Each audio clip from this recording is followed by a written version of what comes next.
ආයිබෝවන් අපි හැමෝම කැමති බොහොම සුව පහසු ජීවිතයක් ගත කරන්න. හැබැයි මේ ගත කරන ජීවිත කාලය තුළ ආරක්ෂිත කලාපයක කිසිම ප්‍රශ්නයක් නැතුව කිසිම තරගයක් නැතුව කිසිම කාර්යබහුලත්වයක් නැතුව ගත කරන්න තියෙනවා නම් අපි හැමෝම කැමැත්තක් දක්වනවා.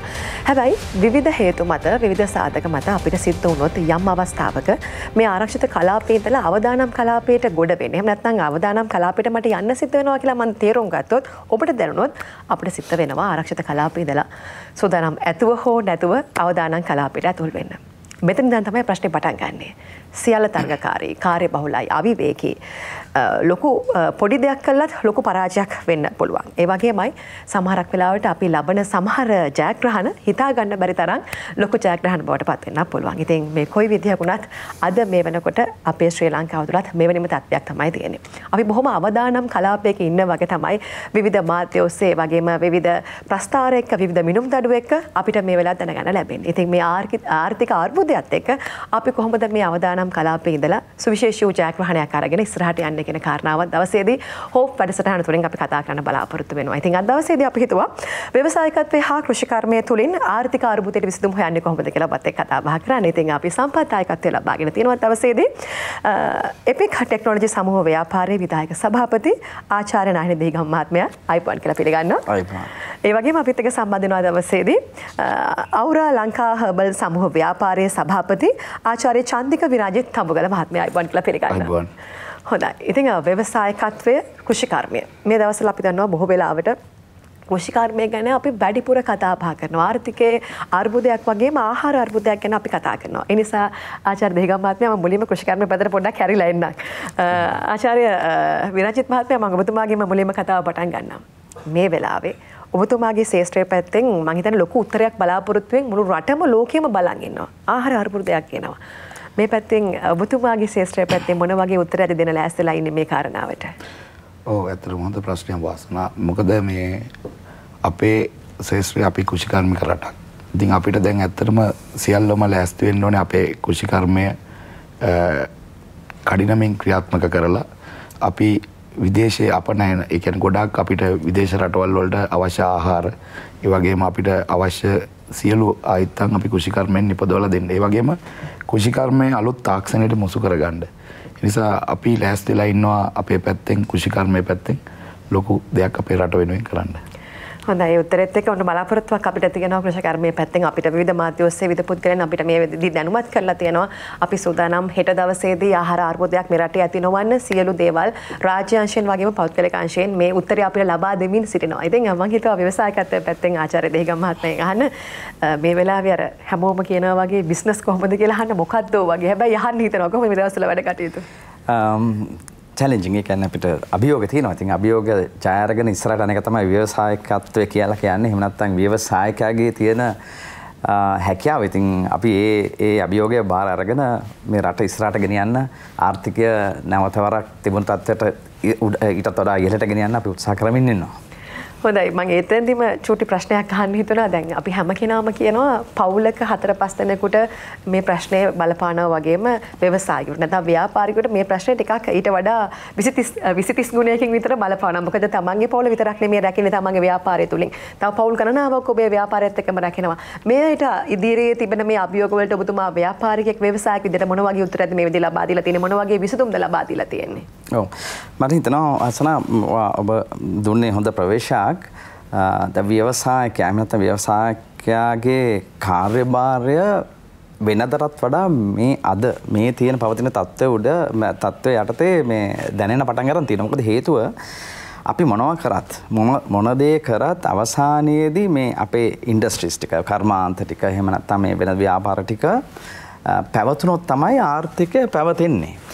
උදාහරණයක් ගත්තම රැකිරක්ෂා නිපදවීම එතකොට විදේශ රටවලින් අපිට විදේශ විනිමය ගේන්නට තියෙන මේ එක්ස්පෝර්ට් ඉන්ඩස්ට්‍රීස් ටික එතකොට එහෙම නැත්නම් විදේශෙන් ගේන භාණ්ඩ විදේශෙන් ගේන්නේ නැතුව අපි ලංකාවේ නිපදවලා ඒකට අපි කියනවා ඉම්පෝර්ට් සබ්ස්ටිටියුෂන් කියලා.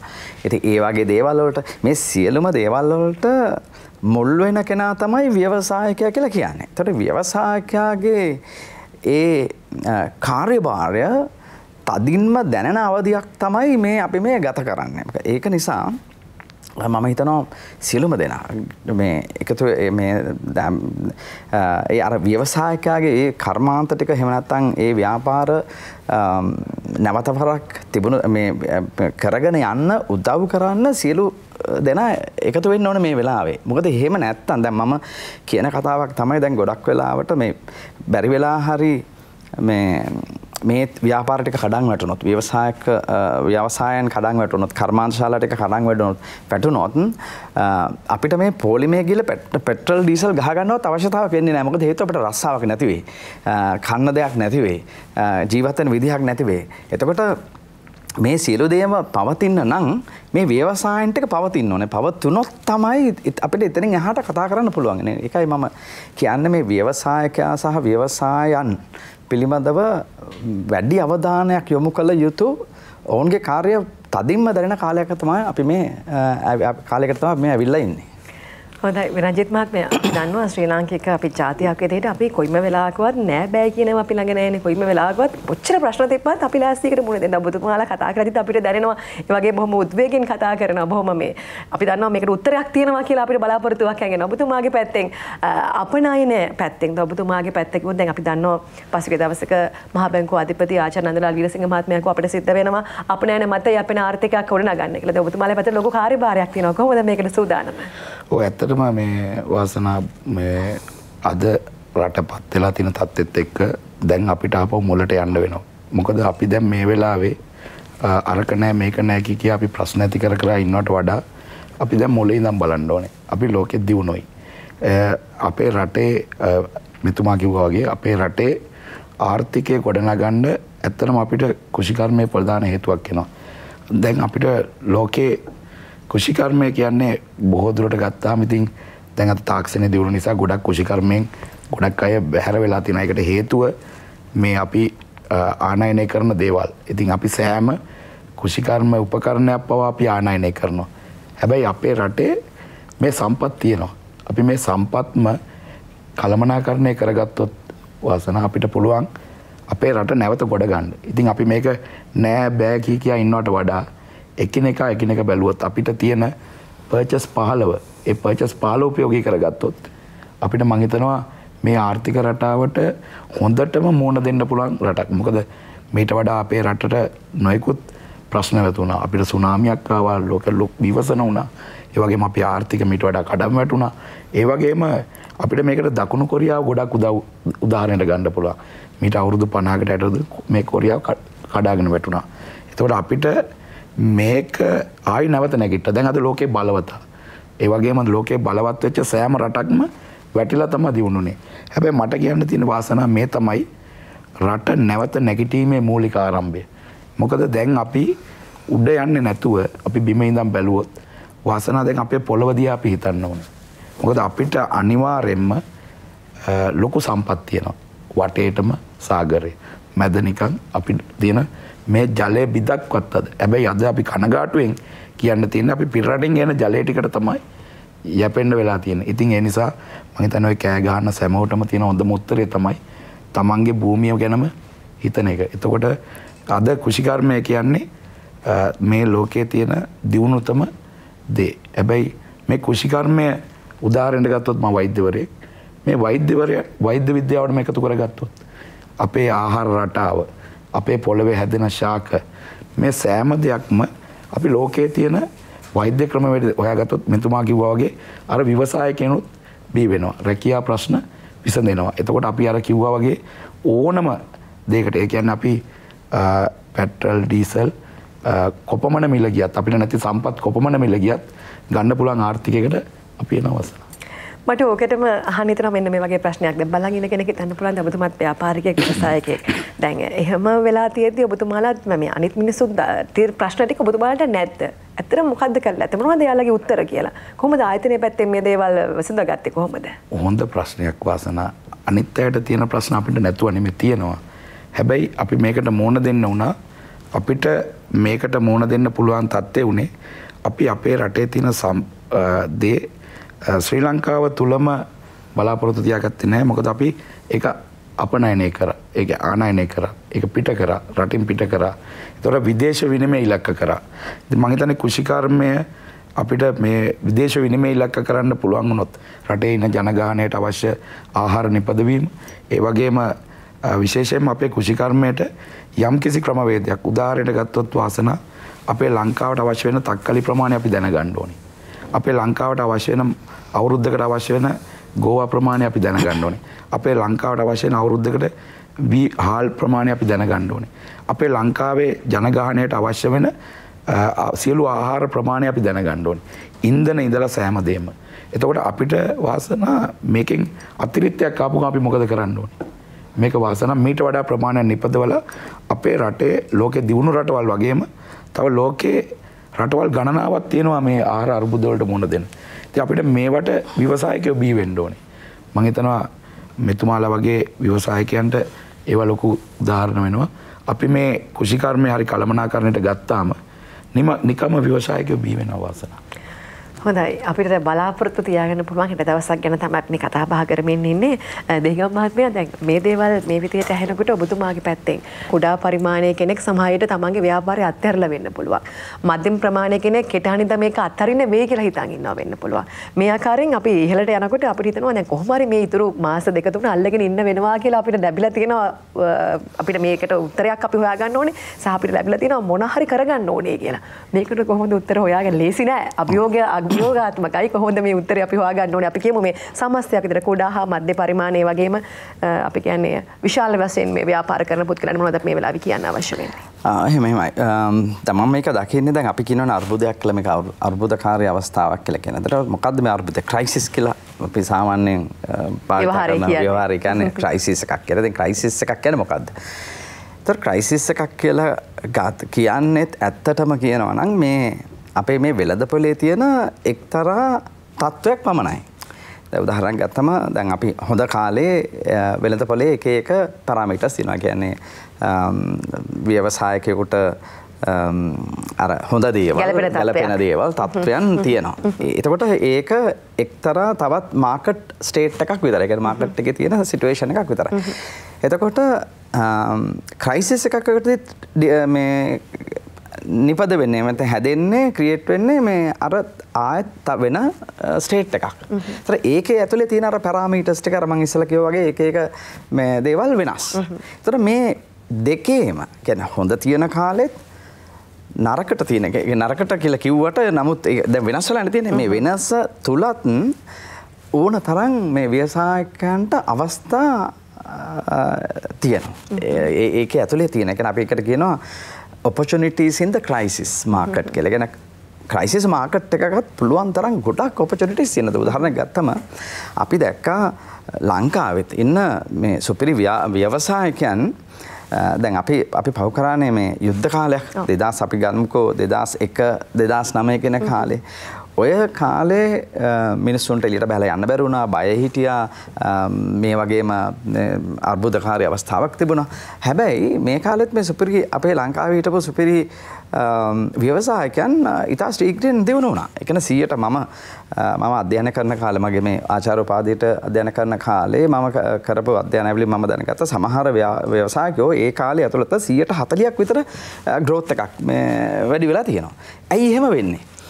ඒ කියන්නේ ඒගොල්ලන් දක්ෂ වෙලා තියෙනවා මේ අර ක්‍රයිසිස් මාකට් එක ඇතුලේ තියෙන අවස්ථාවන් අඳුරගන්න ඒ අවස්ථාවන් හඹාගෙන ගිහිල්ලා ඒ වගේ ධනෙ රැස් කරගන්න, ධනෙ නිපදවන්න, ඒකේ වැලියු ඇඩිෂන්ස් කරන්න, ඒක හරහා තමන්ගේ ව්‍යවසාය කරන්න. ඉතින් ඒක නිසා අපි මෙතනදී කරන්න ඕනේ අර අපි කියන්නේ අර අපි මැනේජ්මන්ට් වල කියනවා ඇඩැප්ටබිලිටි කියලා කියන්නේ මේ සිටුේෂන් එකට ඇඩප්ට් වෙන්න පුළුවන්, හරි ගැස්සෙන අනුගත වෙන්න පුළුවන් ශක්තිය ව්‍යවසායකයට තියෙන්න ඕනේ.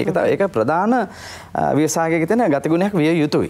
ඉතින් එතකොට අපි දැන් අර්බුදකාරී කියලා කියන මේ ඩිෆයින් කරන මාකට් සිටුේෂන් එකක තියෙන ඒ පැරාමීටර්ස් වලට අපේ ව්‍යවසායන් සහ අපි කියන ව්‍යවසායකයා කියන පුද්ගලයා අනුගත වෙලා මේක ඇතුලේ තියෙන අවස්ථාවන් මොනවද කියලා බලාගෙන ඒ අවස්ථාවන් හවාගෙන ගිහලා ඒ අවස්ථාවන් කොහොමද ධනෙ රැස් කරගන්නේ?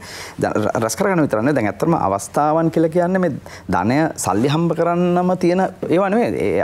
අපි සාමාන්‍යයෙන් මේ ව්‍යවසායක අවස්ථාවක් හැටියට අපි ගන්නේ එතනදී ධනය නිපද වෙන්න ඕන. ඒත් එක්කම අර අපිට පුළුවන් වෙන්න ඕනේ මේ growth එකක් ගන්න. ඒ කියන්නේ වැඩි දියුණු කරගන්න. දැන් අපි අද කරන දේ තව ටිකක් වැඩි කරලා හෙට කරන්න පුළුවන් වෙනවා. අනිද්දාට තව ටිකක් වැඩි. ඒ කියන්නේ growth එකක් maintain කරගන්න පුළුවන් වෙන්න ඕනේ.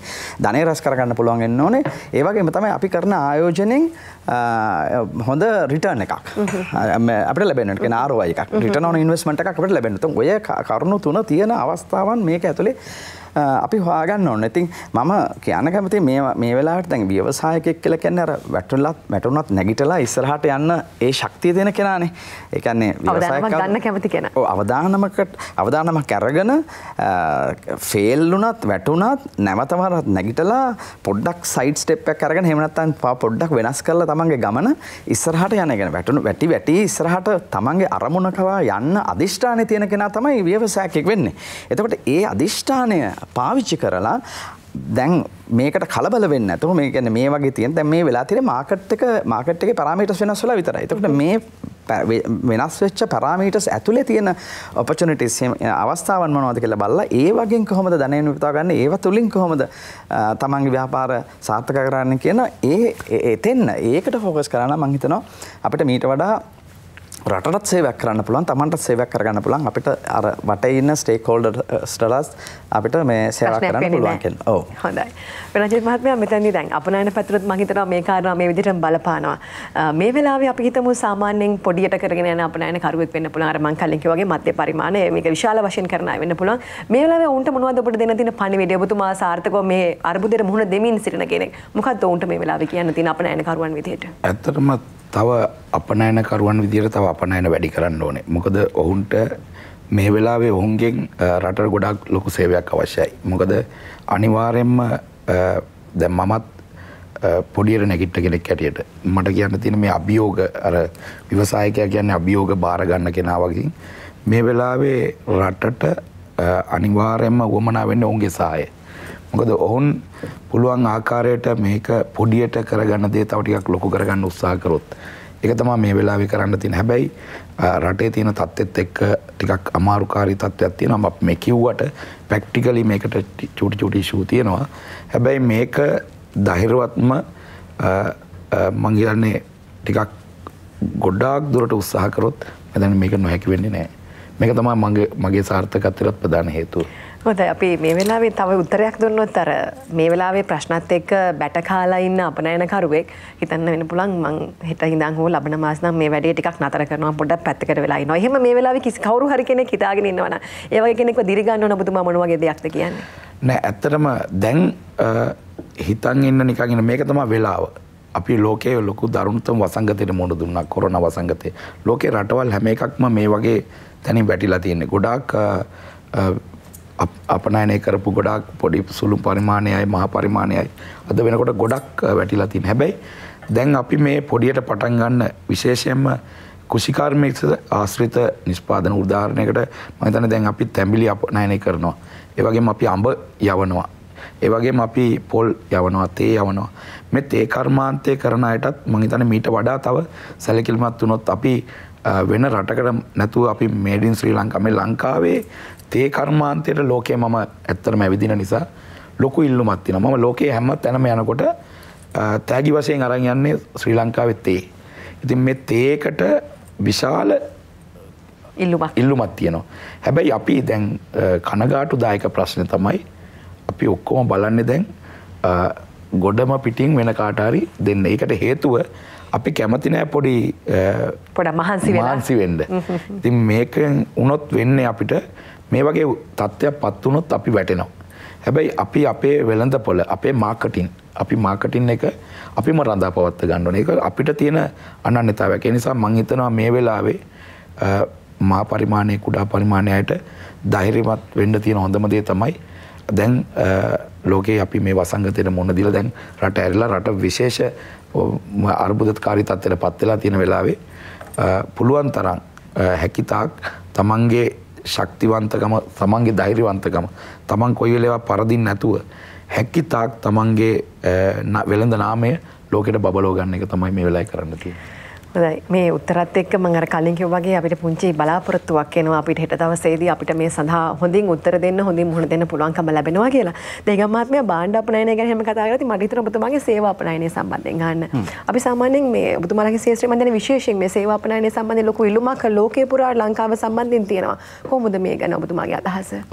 ඔව් දැන් උදාහරණයක් ගත්තම ලංකාව කියන්නේ පුංචි රටක් අපිට තියෙන රිසෝසස් ප්‍රමාණය පොඩි. කියන්නේ උදාහරණයක් ගත්තොත් දැන් මම ඉන්නේ සේවා සැපන ශේෂ්ත්‍රයක කියන්නේ software මේ මෘදුකාංග සපයන ශේෂ්ත්‍රය. ඉතින් එතකොට අපිට තියෙන ලොකුම challenge එකක් තමයි නැත්නම් මේ අපිට තියෙන මේ අභියෝගයක් තමයි මේ අර පුළුවන් ඉන්ජිනියර්ස්ලා එකතු කරගන්න එක. ඒගොල්ලන්ව කියන්නේ අපිට තියෙන ඒ සප්ලයි එක මදි, ඉන්ජිනියර්ස්ලා සප්ලයි එක මදි ලංකාවේ. ඉතින් ඒක නිසා ඒක අපිට ලොකු ප්‍රශ්නයක්. මොකද ලෝකේ වෙන රටවල් වලට ගිහලා අපි කොන්ත්‍රාත්තුවක් ගත්තම ඒ කොන්ත්‍රාත්තුව නිම කරන්න සමහරවිට අපිට ඉන්ජිනියර්ස්ලා 60 70ක් ඕන එක ප්‍රොජෙක්ට් එකක් කරන්න. ඉතින් ඒ ප්‍රොජෙක්ට් එක කරන්න ඒ අවශ්‍ය ඉන්ජිනියර්ස්ලා අපි ලබා ගන්න කොහොමද කියන මේ අපිට ප්‍රශ්නේ ලංකාවේ තියෙනවා. හැබැයි මම දකින විදිහට මේ සේවා පැත්ත තමයි ලංකාවේ දියුණු කළ යුත්තේ. මොකද හේතුව දැන් අර මේ දැන් උදාහරණයක් ගත්තම අපි හිතමුකෝ අපි මොකක් හරි ප්‍රොඩක්ෂන් එකක් කරලා යවන්න හදනකොට අපිට තියෙන තරඟකාරී ඒ කියන්නේ අවදානම එහෙම නැත්නම් අර මේ මිනිස්සු හොයාගන්න තියෙන ඉන්ජිනියර්ස්ලා හොයාගන්න තියෙන මේ ඒ තරඟය අපිට එන්නේ නැහැ අර සේවා එකක් දෙනවා නම්. කියන්නේ අපි හිතමු ක්‍රියේෂන් එකක් කරනවා නම් අලුත් ඩිසයින් එකක් කරනවා නම් අලුත් සොෆ්ට්වෙයාර් එකක් හදනවා නම් එතකොට ඒ ඩිසයින් පැත්තට අපි යනවා නම් අපි කියන ඉන්ටෙලෙක්චුවල් අපේ මොළය පාවිච්චි කරලා අපිට කරන්න පුළුවන් නම් ඉස්සරහට අපිට ඒ ලොකු සේනාවක් අවශ්‍ය වෙන්නේ නැහැ. ඉතින් ඒ නිසා ඒ තරංගය අපිට මැඩ පවත්වා ගන්න පුළුවන්. ඉතින් මම හිතන්නේ ලංකාව කියන කුඩා රටක් හැටියට අපිට ඒ වගේ ගොඩාක් අර මම කියන්නේ ආමි එකක් අපිට නැති නිසා ලොකු මේ සමූහයක් බලකායක් අපිට ශ්‍රම බලකායක් නැති නිසා සමහර වෙලාවට ඒ සේවා පැත්තට ගියොත් එහෙම මේ ලොකු රටවල් එක්ක අපිට තරඟ කරන්න පුළුවන්. උදාහරණයක් ගත්තම ඉන්දියාව ගත්තොත් එහෙම ඉතින් ඉන්දියාවේ මිලියන බිලියන ගානක මේ ජනතාව මේ සේවා බලකායක් එක්ක අපි තරඟ කරන්න ඕනේ. ඉතින් ඒක තරඟ කරන්න බෑ අපිට. ඒ කියන්නේ ඒක ප්‍රැක්ටිකලි කරන්න බෑ. ඒක ප්‍රමාණයේ ප්‍රශ්නයක්ද මොකක්ද තිබෙන්නේ? නෑ දැන් මෙහෙමනේ දැන් උදාහරණයක් ගත්තම දැන් ඉන්දියාවේ මට මතක හැටියට බිලියන 1.1ක් හෝ 1.2ක් විතර ජනතාවක් ඉන්නවා. ඉතින් එතකොට ඒගොල්ලන්ගේ තියෙන විශ්වවිද්‍යාල ප්‍රමාණ සහ අනිතිකුත් අධ්‍යාපන ආයතන ප්‍රමාණ ගත්තාම ලංකාවේ තියෙනවා වගේ 100 ගුණයක් වැඩි. ඉතින් ඒ වගේ එළියට එන ඉන්ජිනියර්ස්ලා ප්‍රමාණය සහ තාක්ෂණික ඒ නිලධාරීන් ප්‍රමාණය ගොඩාක් වැඩි. ඉතින් එතකොට ඒගොල්ලන්ට පුළුවන් මහ විශාල මහා පරිමාණයේ කොන්ත්‍රාත්තු ලබාගෙන දියුණු රටවලට ඇමරිකාවට යුරෝපයට වගේ ලොකු මේ එංගලන්තයට වගේ ලොකු රටවල් වල ලොකු සේවා සපයන්න. නමුත් අපිට ඒක කරන්න බෑ. මොකද හේතුව අපි පුංචි. එතකොට අපිට ඒ වගේ ලොකු දෙයක් අපිට කරන්න බෑ. නමුත් අපිට පුළුවන් අර ඉනෝවේෂන්ස් පැත්ත, ක්‍රියේෂන් පැත්ත, ක්‍රියේටිවිටි පැත්ත, නවෝත්පාදන පැත්තට ගියොත් එහෙම අර ඉන්ටෙලෙක්චුවල් මොලේ පාවිච්චි කරලා අපි කරන්නේ ඒ නිෂ්පාදන පැත්තට ගියොත් එහෙම අපිට මේක ඊටාම ලේසියෙන් කරන්න පුළුවන්. මොකද ඒකට අපිට අර ආමිකක් අවශ්‍ය වෙන්නේ නැහැ. ඒ කියන්නේ මහා විශාල සෙනග ගොඩ කන්දරාවක් අපිට අවශ්‍ය වෙන්නේ නැහැ. ඒක කරන්න පුළුවන් කීප දෙනෙකුට එකතුලා. අපි 3-4 දෙනෙකුට එකතු වෙලා අපිට පුළුවන් අලුත් නිෂ්පාදනයක් කරන්න, අලුත් ක්‍රියේෂන් එකක් කරන්න, ඉනෝවේෂන් එකක් කරන්න. ඒ ඉනෝවේෂන් එක අපිට පුළුවන් මහා විශාල මුදලකට සමහරලාට පිටරටකට දෙන්න. දැන් උදාහරණයක් ගත්තම Facebook ගත්තම Twitter, Google ඔය වගේ ගත්තත් ඒවාගේ දැන් මේ බිලියන් ඩොලර් බිලියන් ගණන් වලින් මිල වුණාට ඒවා පටන් ගන්නෙත් අර බැක්යාඩ් එකක පුංචි තැනක කාමරයක 3-4 දෙනෙක් එකතුලා තමයි. එහෙම තමයි හැදෙන්නේ. එතකොට බලන්න දැන් අපිට පුළුවන් නම් ශ්‍රී ලංකාව ඇතුළත ඔය වගේ එකක් කරන්න ඩොලර් මිලියන බිලියන ගානකට මේ මිල කරන්න පුළුවන් දෙයක් අපිට නිපදවන්නට පුළුවන් නම් ඒකට අපේ තියෙන මේ ආර්ථික ප්‍රශ්නත් එතනින් විසඳ ගන්න පුළුවන්. තරුණ පරම්පරාවේ හොඳ තාක්ෂණික විෂය සහ දැනුම තියෙන දරුවෝ ඉන්න ඕන තරන්නේ. ඔව් ඉතින් ඒක නිසා අර හාඩ් ප්‍රොඩක්ෂන් පැත්තට වඩා සමහරලාට අපිට ගැලපෙනවා අර සේවා මේ සපයන එහෙම නැත්නම් ඉනෝවේෂන්ස් පැත්ත. මම හැම වෙලේම කියන අර සේවාවටත් වඩා අපිට මට ඒක විස්තර කරන්න පුළුවන් අර ඉනෝවේෂන්ස් ඒ කියන්නේ ක්‍රියේෂන් ක්‍රියේටිවිටි පැත්ත අපි පාවිච්චි කරලා අපේ තියෙන දැනුම පාවිච්චි කරලා අපිට ඉස්සරහට යන්න පුළුවන් නම් ඒ ක්‍රියේට් කරන්න පුළුවන් නම් එතන මම හිතන ගොඩක් මේ වැලියු එකක් අපිට ක්‍රියේට් කරගන්න පුළුවන් වෙයි කියලා. හොඳයි ශ්‍රී ලංකාවට ඩොලර් මදි ඩොලර් ඕනේ කියන තැනේද කතා කරද්දී ඔබ දන්නවා ඇති පසුගිය දවස්වල විවිධ මාධ්‍ය ඔස්සේ අපි දැනගත්තා පාකිස්තානයත් මේ විදිහම ආර්ථික අර්බුදයකට ලක් වෙලා තියෙනවා කියලා. ඔබට මතක ඇති පාකිස්තානයේ රාජ්‍ය බැංකුව පසුගියදා සිය නිල ට්විටර් ගිණුමේ වාර්තා කළා ප්‍රථම වරට ප්‍රේෂණවල මාසික සීමාව ඩොලර් බිලියන 3 ඉක්මවා ගිය බව. හැබැයි අද වෙනකොට අපේ ලංකාවේ පැත්තෙන් මේ කතාව අරගෙන බැලුවොත් ශ්‍රී ලංකා මහ බැංකුව විසින් නිකුත් කරන ලද නවතම වාර්තාවකට අනුව 2022 අප්‍රේල් මාසයේදී විදේශගත ශ්‍රමිකයන්ගෙන් ලද ප්‍රේෂණවල වටිනාකම එක්සත් ජනපද ඩොලර් මිලියන 248.9ක් ලෙස සටහන්ව තියෙනවා කියලා තමයි දැනගන්න ලැබෙන්නේ. ඊට කලින් මාසයේ කියන්නේ මාර්තු මාසයේදී අපිට ලැබිලා තියෙනවා ප්‍රේෂණ ඩොලර් මිලියන 318.4ක්. අප්‍රේල් මාසයේ වෙනකොට මේ අදාළ වටිනාකම පහළ ගිහිල්ලා තියෙනවා. විරාජිත් මහත්මයා දැන් පාකිස්තානයේ මෙච්චර ප්‍රශ්න තියාගෙනත් විදේශ ශ්‍රමිකයන් රටට සල්ලි එවනවා. ඒගොල්ලෝ කියනවා ඩොලර් බිලියන 3 ඉක්මවා ගිහිල්ලා කියලා. හැබැයි ලංකාවේ තත්ත්වෙ විතරද වෙනස්. අපේ රටේ අපේම ජනතාව විදේශ රටවල් වල සේවය කරනවා. ඔවුන්ට ඔබතුමා අපනයනකරුවෙක් විදිහට ව්‍යාපාරිකයෙක් විදිහට මේ රටේ පුරවැසියෙක් විදිහට මේ වෙලාවේ මේ ඩොලර් ඕන කියන ප්‍රශ්නට ඔවුන්ට මොනවද කියන්නද කියන මොකක්ද ඔවුන් මේ වෙලාවේ කරන්න අවශ්‍ය වෙන්නේ? ඇත්තටම ඔවුන් මේ වෙලාවේ කරන්න තියෙන රටට ඩොලර් එවන එක තමයි. හැබැයි එවන්න නැති හේතුව ගැන බැලුවොත් එහෙම අපි මේ රටේ මේකෙන්ම මම මේ කතාව කිව්වම ගොඩක් අයට රිදෙයි. ඇත්තටම මම අද විශාල ඩොලර් ප්‍රමාණයක් ඩොලර් මිලියන 783ක් මම මේ රට වෙනුවෙන් ආයෝජනය කරනවා. ඒතර දැන් මේ වෙනකොට ඩොලර් මිලියන 50කට මම ගෙනල්ලා තියෙනවා මගේ ව්‍යාපෘතිය. හැබැයි මම මේ හැම දෙයක්ම මගේ බැංකුවට ලංකාවේ බැංකුව හරහා ගේන්නේ. හැබැයි අද රටේ අර්බුදකාරී තත්ත්වය හමුවේ මිනිස්සු ආත්මහත්‍යාකාමී වෙලා තියෙනවා. ඉතින් මේක මට කතා කරන්න සුදුසු වටපිටාවක් නෙමෙයි. හැබැයි මෙන්න මේක නිසා මම විදේශ ශ්‍රමිකයන්ට කියන්නේ ඔබගේ රට මේ රට නිසා මේ රට පවතින්නේ ඔබ එවන එක ඩොලර් එකක්. අපිට මේ භාණ්ඩාගාරයට එක ඩොලර් එකක් වටිනවා. මේකෙන් ආවොත් අපේ රට නැවත ගොඩ එනවා. ඇත්තටම අපේ රට අද ලෝකෙත් එක්ක ගනුදෙනු කළ යුතු ආකාරයක් තියෙනවා. එකක් විදේශ සංචාර විදේශිකයන්. අනිත් එක අප රටින් කරන ආනයන අපනයන නෙමෙයි ආනයන. හැබැයි මම හිතන්නේ මට ඔබගෙන් ප්‍රශ්නයක් අහන්න තියෙනවා. ඔබ ගාව තියෙනවද අපේ රට අපනයනය කරන ඩොලර් ප්‍රමාණය කොච්චර අපි කොච්චර අපනයන ආනයන අපිට අපනයන ආදායම මල් ළඟ තියෙනවා මේ වෙනකොට ඔබට ඒතකොට අපේ ආනයන ආදායම ඔව් මම ඔබට කියන්නම් 2022 අප්‍රේල් මාසයේදී ඩොලර් මිලියන 915ක වෙළඳ භාණ්ඩ අපනයන ආදායමක් ශ්‍රී ලංකාව ලබලා තියෙනවා. කියන්නේ ලොකු ප්‍රමාණයක්. ඔව්. සේවත් අපි ළඟ තියෙනවා ඇමරිකානු ඩොලර් මිලියන 1188.8ක් සේවා අපනයනේ. මේවත් වැඩි කරන්න. ඒතකොට විදේශිකයන්ගෙන් අපේ රටට දෙන අපි විශේෂයෙන්ම කියනවා පාකිස්තානයට දුන්නා වගේම අපේ රට වෙනුවෙත් අපේ ලාංකිකයන් මේ ගැන බලන්න ඕනේ විශේෂයෙන්. ඉතින් අපි මේක බැංකු හරහා එවනවා නම් ගොඩක් වටිනවා. මේක රුපියල් ලොකු කරගෙන නම් අපිට ඇත්තටම අපි රුපියල ගැන අපි ඩොලර් එකක් අද මාරු කරපුවාම රුපියල් ගොඩක් හම්බ වෙනවා කියලා එළියෙත් ඇති වෙළඳ පොලක්. හැබැයි ඒකට වුණත් අපි මේ රුපියල ඩොලර් එක මාරු කරලා රුපියල් 500ක් ගත්තත් අපිට එකෙන් කරන්න පුළුවන් ප්‍රමාණයක් නෑ. මොකද අපිට විශාල ආර්ථිකය ඒ කියන්නේ අපේ හාල් මිල පවා අනිත් දේවල් වල පවා වැඩි වෙන නිසා ඒක ගැන ඉස්මතු කරලා අපි හිතුවොත් අපිට ලොකු විනාශයක් වෙනවා. එහෙනම් සියලු විදේශිකයන් සියලු අපේ රටේ ශ්‍රමිකයන් අනිවාර්යයෙන්ම අපේ මුදල් බැංකුව හරහා කරනවා නම් අපිට ලොකු ඩොලර් ප්‍රමාණයක් කියලා අපේ රට නැවත ලොකු තැනකට එන්න පුළුවන් හැකියාව තියෙනවා. හොඳයි අපනයන පැත්තෙන් අපේ විදි උත්තරයක් ලැබෙද්දි මේ දෙහිගම් මහත්මයා අපේ රටේ ජනතාව බලාපොරොත්තු වෙලා ඉන්නවා මේ වෙලාවේ අර අපි හැම වෙලේම කියන දෙයක් තමයි බලාපොරොත්තුව තමයි අපිට ඊළඟ පියවරට තව මම හිතන්නේ මේ අවස්ථාවක් ලබා දෙන්නේ. අපි බලාපොරොත්තු වෙනවා ඊළඟ අවස්ථාව බොහොම හොඳ එකක් වේවි කියලා. මේ වෙලාවේ ලංකාවේ ඉන්න අපේ ජනතාවට උන්ට යම් යම් හිත් රිදීම් විවිධ ප්‍රශ්න විවිධ ආකාරයේ අපි කියනවා සමාජයට බැසම අපි දකිනවා මේ ජීවන අරගලයකුත් අපි ළඟ තියෙනවානේ. අමාරුවෙන් මේ ටිකේ යන්නේ වැඩි රුපියල් ප්‍රමාණයක් දෙන වෙනවා භාණ්ඩ හා සේවා මිලදී ගන්න. ජනතාවගේ පැත්තෙන් වුන් මේ වෙලාවේ මොන වගේ තීරණයකද මොන වගේ විදිහටද මේ සකසුරුවම කියන දේවල් එහෙම නැත්නම් තමන්ගේ ගෙදර පරිහරණය කරන්න ඕනේ කොයි වගේ දෙයක්ද කියලා ඔබතුමා ව්‍යාපාරිකයෙක් ඒ වගේ පුරවැසියෙක් විදිහට මේ වෙලාවේ උන්ට මතක් කරන්නේ. ඔව් ඉතින් අර සිංහලෙන් කිව්වොත් එහෙම අපිට මේක පටිතද කරගන්න ඕන කාලයක් තමයි. ඔව් ඒක ඇත්ත. මොකද හේතුව මේ එක පැත්තකින් උද්දාමනය වැඩි වෙනවා. ඊට මම දැක්කා මේ ළඟදී ඉන්ෆර්මේෂන් එකක් ඇවිල්ලා තිබුණා ලංකාවේ මේ ආහාර උද්දාමනය 57%ක් වෙලා තියෙනවා කියලා.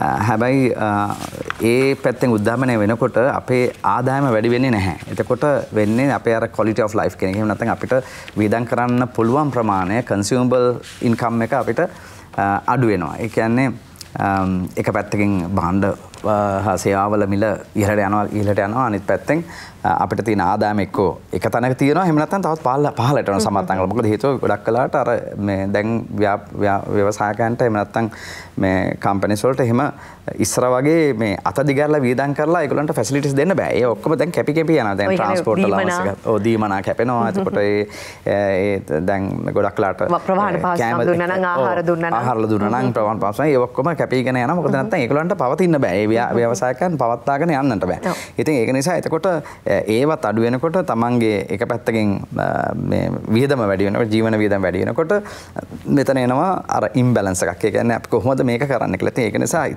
ඉතා වැදගත් අපි මේ වෙලාවේ බොහොම මේ පරිස්සමෙන් අර මම කියනවා අර ෆ්‍රිල්ස් නැතුව කියන්නේ ආටෝප නැතුව හරියටම බේසික් එකට හරියට ෆෝකස් කරලා මේ දේ අපි කරන්න ඕන මෙන්න මේකයි අපිට අවශ්‍ය කියන තැන අපි සියලුම දෙනාම කරන අපි ඇත්තටම මේ දැන් මේක මේ අර්බුදයකට ඇවිල්ලා කියලා අපි දැන් කියනවනේ. ඒ කියන්නේ මේක අපි හැමෝටම මේක මටවත් වාසනාවටවත් මේ මෙතුමාටවත් විතරක් එකක් නෙවෙයි මේ සියලු දෙනාටම අපේ ලංකාවේ ඉන්න සියලුම දෙනාට මේක බලපානවා. ඒ නිසා අපි දැන් මේකෙන් ගොඩ එන්න නම් අපි සියලු දෙනාම එකතු වෙලා තමයි ගොඩ වෙන්න ඕනේ. නැතුව මේක මේ කවුරු හරි මේ දේශපාලඥයෝ කරනකම් බලාගෙන හිටියොත් හරි එහෙම නැත්නම් තවත් කෙනෙක් කම්පැනි එකේ චෙයාමන් කරනකම් බලාගෙන හිටියොත් හරි එහෙම නැත්නම් මේ පන්සලේ හාමුදුරු කරනකම් බලාගෙන හිටියතර මේක වෙන්නේ නැහැ. ඒ නිසා අපි මේ මෙතනදී අපි ඔක්කොම සියලුම දෙනාම එකතු වෙන්න ඕනේ. එකතු වෙලා තමන්ට තියෙනවා මේතනදී යුතුයකමක් මේ රට ගොඩ ගන්න ආර්ථික නගන්න.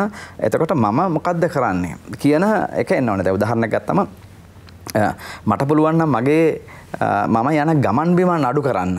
හොඳයි. ඒ කියන්නේ දැන් සරලවම ගත්තොත් මම හිතන්නකෝ මම පාවිච්චි කරනවා පෙට්‍රල් ලීටර් 100ක් එක මාසෙකට කියලා. එතකොට මට පුළුවන් නම් මේ පෙට්‍රල් ලීටර් 100න් 25ක් අඩු කරලා දෙන්න. ඒ 25 කොහෙන්ද ගේන්නේ? අපි ඩොලර් දීලා නෙගේන්නේ. අපි විදේශ විනිමය දීලා තමයි මේ 25 ගෙනල්ලා තියෙන්නේ. එතකොට මට පුළුවන් නම් මගේ අවශ්‍යතාවයෙන් එතනදී රට වෙනුවෙන් සහයෝගයක් දෙන්න මම ලීටර් 25ක් ඉතුරු කරලා දුන්නොත් ඒ වගේ තව 10,000 දෙනෙක් ඉතුරු කරලා දෙනවා නම් ඒක රටට දැනෙන ඉතිරියක් වෙනවා. එතකොට අපිට අර ඩොලර් වලට තියෙන ප්‍රෙෂර් එක අඩු වෙනවා. ඉතින් ඒ වගේ සීලම දේවල් කන බොන දේ පවා. ඒ කියන්නේ අනවශ්‍ය දේවල්. ඒ කියන්නේ අර ලක්ෂරීස් කියන එක පොඩ්ඩක් මේ වෙලාවේ අඩු කරලා අර පිටරටින් ආනයන කරන දේවල් අපි මිලදී ගැනීම පොඩ්ඩක් දැනට පොඩ්ඩක් පස්සට දාලා හරි එහෙම නැත්නම් අඩු කරලා අපි හරි මේ ඩොලර් ප්‍රශ්නෙට අපෙන් වෙන්න ඕන මොකද්ද කියන එක අපි මේ වෙලාවේ කරන්න ඕනේ. දැන් උදාහරණයක් ගත්තොත් වාසනා අපිට මේ අර්බුදේ පටන් ගත්තේ කොතනින්ද? මේ පටන් ගත්තේ කොතනින්ද කියලා බැලුවොත් අපිට පේන්නේ අපේ තියෙන විදේශ විනිමයේ තියෙන අඩුපාඩු නිසානේ මේ සියලුම දේවල් පටන් ගන්න. ඒ කියන්නේ අපිට පෙට්‍රල් ටික ගේන්න, ඩීසල් ටික ගේන්න සල්ලි නැහැ. ගෑස් ටික ගේන්න සල්ලි නැහැ. ආහාර ටික ගේන්න සල්ලි නැහැ. බෙහෙත් ටික ගේන්න ඩොලර්ස් නැහැ. සල්ලි තියෙනවා ඩොලර්ස් නැහැ. කියන තැන. ඒකට විදේශ විනිමය නැතිකම උඩ තමයි මේ සියලු ප්‍රශ්න දැන් නැගෙනවිලා තියෙන්නේ. දැන් ඒක ආර්ථික ප්‍රශ්නේ දැන් දේශපාලන ප්‍රශ්නයක් වෙලා දේශපාලන ප්‍රශ්නේ ඊට පස්සේ මේක සමාජීය ප්‍රශ්නයක් වෙලා ඔහොම මේක උඩු දුවගෙන යන්නේ. හරිද? එතකොට මේ ඩොලර්ස් කියන එක අර මෙතුමා ඉතාම මේ හොඳින් පැහැදිලි කරා වගේ මේ ඩොලර්ස් කියන්නේ නැත්නම් විදේශ විනිමය කියන එක තමයි රටකට තියෙන වැදගත්ම එහෙම නැත්නම් වටිනාම සම්පත. රටකට තියෙන වටිනාම සම්පත තමයි මේ විදේශ විනිමය කියලා කියන්නේ. එතකොට මේ විදේශ විනිමය සංචිතය අපිට එකතු කරන්න බැරි නම් අඩුම තරමේ පාවිච්චි කරන එක හරිය අඩු කරලා අපිට මේ උදව් කරන්න පුළුවන්. එක පැත්තකින් එක්ස්පෝර්ටර්ස්ලා එකතු වෙලා ව්‍යවසායකයෝ එකතු වෙලා මේක වැඩි දියුණු කරන්න පිටරටින් විදේශ විනිමය ගෙනල්ලා මේකට පුරවන ගමන් අපිට පුළුවන් නම් අනිත් අයට පුළුවන් නම් ඒකට සම්මාදම් වෙන්න තමන්ගේ පාවිච්චි කරන විදේශ විනිමය අඩු කරලා අන්න එතනදී අපිට මේ සියලු දෙනාටම මේකට සමාදම් වෙන්න පුළුවන්. ඉතින් ඒක තමයි අපි කල යුත්තේ මේ වෙලාවේ සියලුම දෙනා. මේ අවස්ථාව මම හිතන්නේ අපේ තියෙන වෙනස්කම් අමතක කරලා දාලා මේ පාට පක්ෂ ජාති කුල ආගම් ඔක්කොම අමතක කරලා දාලා මෙතන මේ වෙලාවේ රට වෙනුවෙන් එකට ආවොත් මගෙන් විය යුත්තේ මොකක්ද මට කළ යුත්තේ මොකක්ද කියන එක තමන් තේරුම් ගත්තොත් අර මං කිව්වා වගේ එක්ස්පෝර්ට් කරලා ඩොලර්ස් ගේන්න පුළුවන් එක්කන ගේන්න බැරි එක්කනට එහෙම කැපැසිටි එකක් නැති එක්කන කන්සම්ප්ෂන් එක අඩු කරලා පෙන්නන්න. ඒ කියන්නේ මම පාවිච්චි කරන ඩොලර් ප්‍රමාණයම අඩු කරන්න. ඒකත් ගේන වගේම තමයි. ඉතුරු කරනවා කියන එක. ඒක ඉතුරු කරන එක. ඉතුරු කරනවා කියලා කියන එකත් අර ගෙනාව වගේ හා සමාන සේවයක් තමයි වෙන්නේ. මොකද ඒක මම දැන් අඩු කරා. පෙට්‍රල් ටික යන ටික අඩු කරා මම. ඒ වගේ මම කන්සම්ප්ෂන් එක අඩු කරලා පෙන්නනවා. ඒ දෙක මේක අර අපි කියන්නේ එක්ස්පෝර්ට් කරන එක වගේම ඉම්පෝර්ට් සබ්ස්ටිටියුෂන් කියන එකත් ඒහා සමාන වැදගත්නේ. අපි ඒක පැත්තකින් එක්ස්පෝර්ට් කරනවා අනිත් පැත්තෙන් තමයි ඉම්පෝර්ට් කරන එක අඩු කරනවා. ඒ කියන්නේ රටේ නිෂ්පාදනය කරනවා. එතකොට මේ දෙකම එක හා සමාන වැදගත්. ඉතින් එන්නේ ඒ වාගේ තමයි මෙතනත් අපි අපේ සියලුම ජනතාව බලිය යුත්තේ කියන තැන තමයි මම ඉන්නේ. හොඳයි.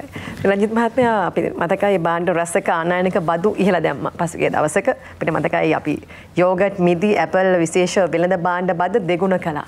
දැන් සාමාන්‍යයෙන් අපනයනකරුවෙකුට දැන් ආනයන භාණ්ඩ වලට මෙහෙම බද්දක් වෙනම ගමන් පොඩි සතුටක් හිතට එනවනේ. මොකද මේඩ් ඉන් ශ්‍රී ලංකා අපේ රටේ භාණ්ඩ ටික අපිට විකුණ ගන්න පුළුවන් වෙනවා. අපිට රට යවන්න පුළුවන් වෙනවා කියන කාරණා.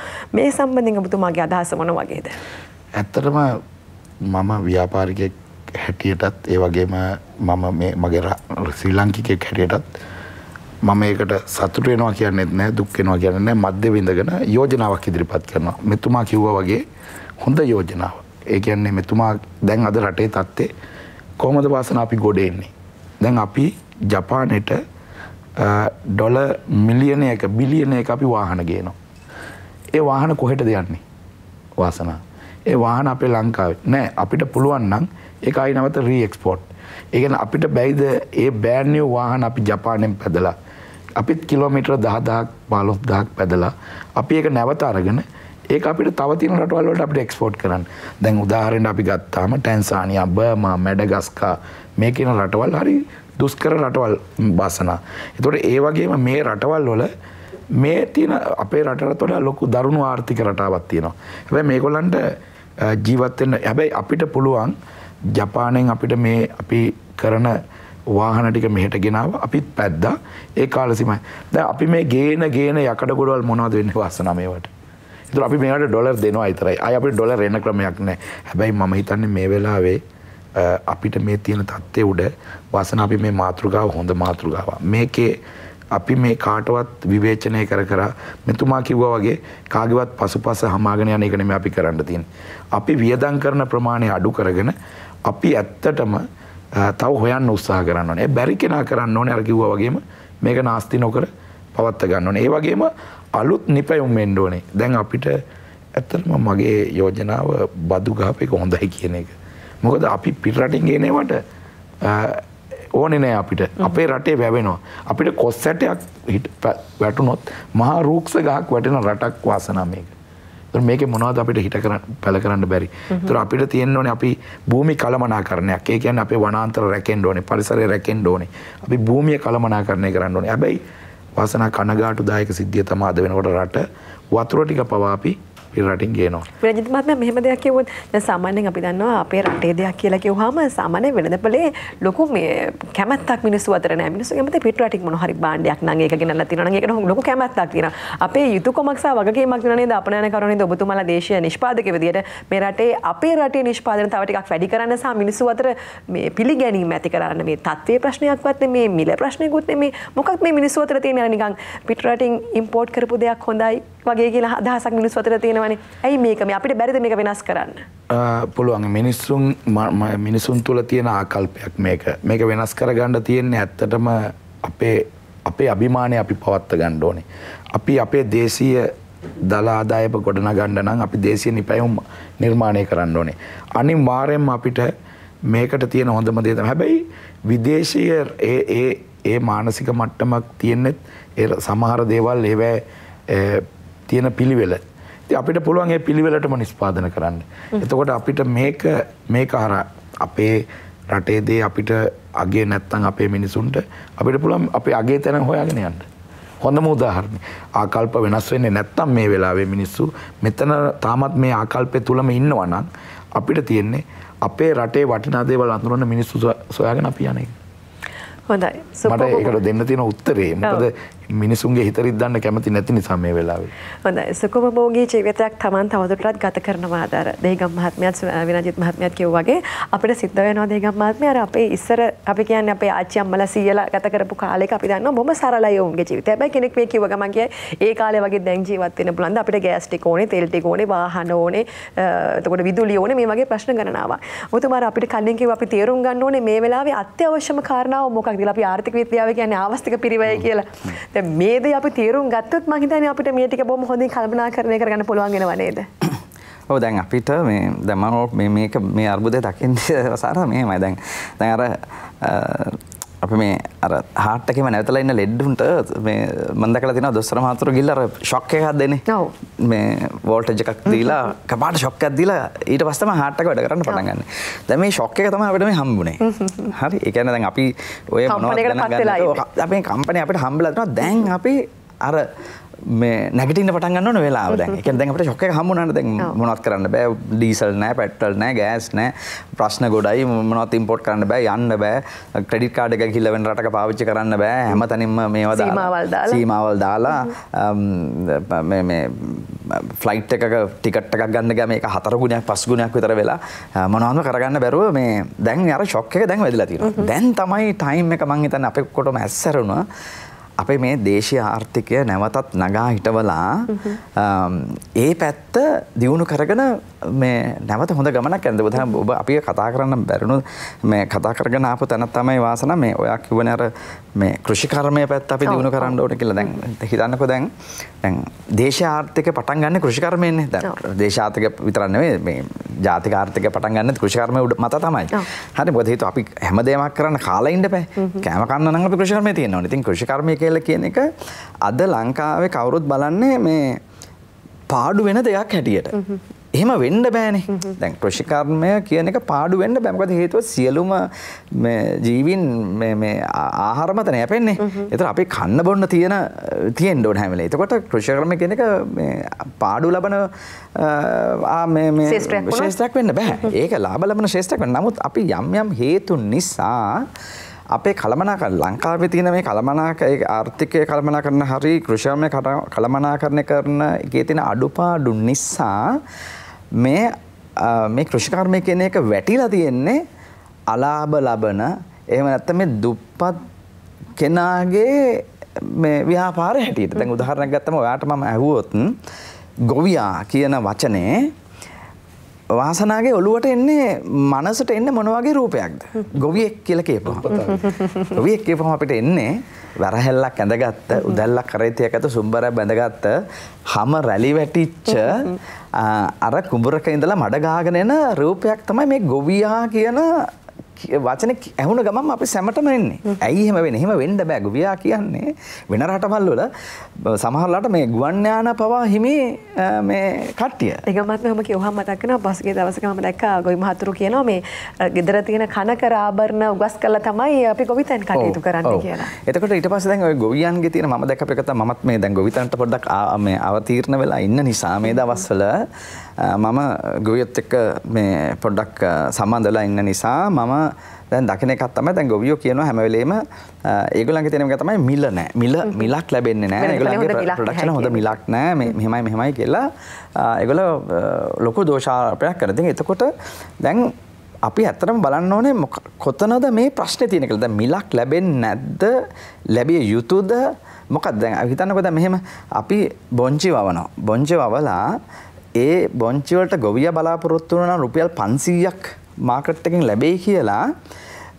ඒක 500 වුණොත් ඒක මුළු ජාතියටම බලපානවා. මොකද හේතුව එතකොට අපේ මේ cost of living උඩට යනවා. එතකොට මේ මිල කියන එක හරි පරිස්සමෙන් මේ කලබලකාරී වෙන්න ඕන දෙයක්. ඔව් උච්චාවචනය වෙන්න ඕන දෙයක්. මොකද හේතුව ඒක අපිට හිතුණු ගොවියාට අවශ්‍ය විදිහට මිල වැඩි වුණොත් වෙන්නේ මුළු සියලුම මේ සමස්ත මේ ආර්ථිකයම මේ අර ඉම්බැලන්ස් වෙලා යනවා. එතකොට මේ ප්‍රයිස් එක නෙවෙයි ඔතන ඇත්තම වෙන්නේ. ඉතින් අපි ඔවුන්ව දැනුවත් කළ යුත්තේ මෙතන අවශ්‍ය වෙන්නේ මිල නෙවෙයි.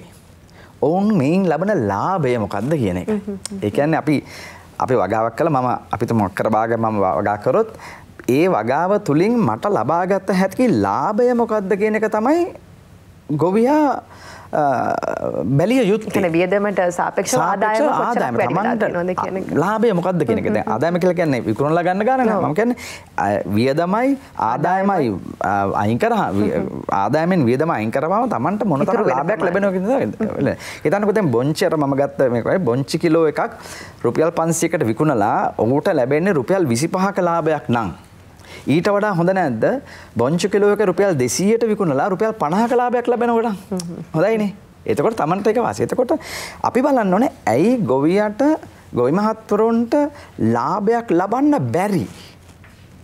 එතන තමයි අපි හොයාගෙන යන්නේ. උදාහරණයක් ගත්තම මම දැක්කපු දේවල් තමයි අපේ මේ කෘෂි කර්මාන්තයේ කළමනාකරණය ඊටාම පහළ මට්ටමක තමයි තියෙන්නේ. අපි මොනතරම් අමාත්‍යාංශ තිබුණත් මොනතරම් ඒකට උදව් කරන්න ආයතන තිබුණත් රජයේ සහ පෞද්ගලික ආයතන තිබුණත් මේ කළමනාකරණය කෘෂිකර්මය විතරක් නෙමෙයි කෘෂිකර්මය පස ඔය ඔක්කොම සියලුම දේවල් පස ඔය සියලුම දේවල් කළමනාකරණය ඉතාම පහළ මට්ටමක තියෙන. දැන් උදාහරණයක් ගත්තම මම අත්දැකපු එකක් තමයි ගොඩක් වෙලාට ගොවියාගේ මේ ලාභය ලැබෙන්නේ නැත්තේ එක පැත්තකින් මේ අර මට කියන්නේ මේ වේස්ටේජ් හරි ඒ කියන්නේ නාස්තිය එක පැත්තකින් සත්තු කනවා ඒ කියන්නේ අපි වගාවක් කරොත් සත්තුන්ගෙන් වෙන හානි කළමනාකර කරගන්නට අපිට ගොවියා දන්නේ නැහැ. ඔන්න එතනින් පළවෙනිම පටන් ගන්නවා.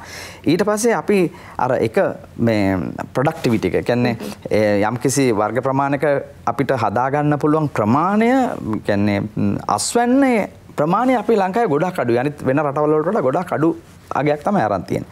ඊට පස්සේ මේ අස්වැන්න ගත්තට පස්සේ ඒ අස්වැන්න වෙළඳ පොළට ගෙනියනකොට ඒ ගෙනියන අතරේ ලොකු මේ අස්වැන්නේ ඒ කියන්නේ ඒ නෙලාගත්ත දේ නාස්තියක් වෙනවා. ඒකට හේතුව තමයි අපි අර පෝස්ට් හාර්වෙස්ට් ටෙක්නික්ස් කියන එහෙම නැත්නම් ඒ මැනේජ්මන්ට් සිස්ටම්ස් අපි ඇඩොප් කළා නැහැ. එතකොට දැන් ප්‍රොඩක්ටිවිටි අඩු වෙන්නේ අපි ටෙක්නොලොජි පාවිච්චි කළා නැහැ. එහෙම නැත්නම් අනවශ්‍ය විදිහට පොහොර භාවිත කරනවා අනවශ්‍ය විදිහට පෙස්ටිසයිඩ්ස් භාවිත කරනවා.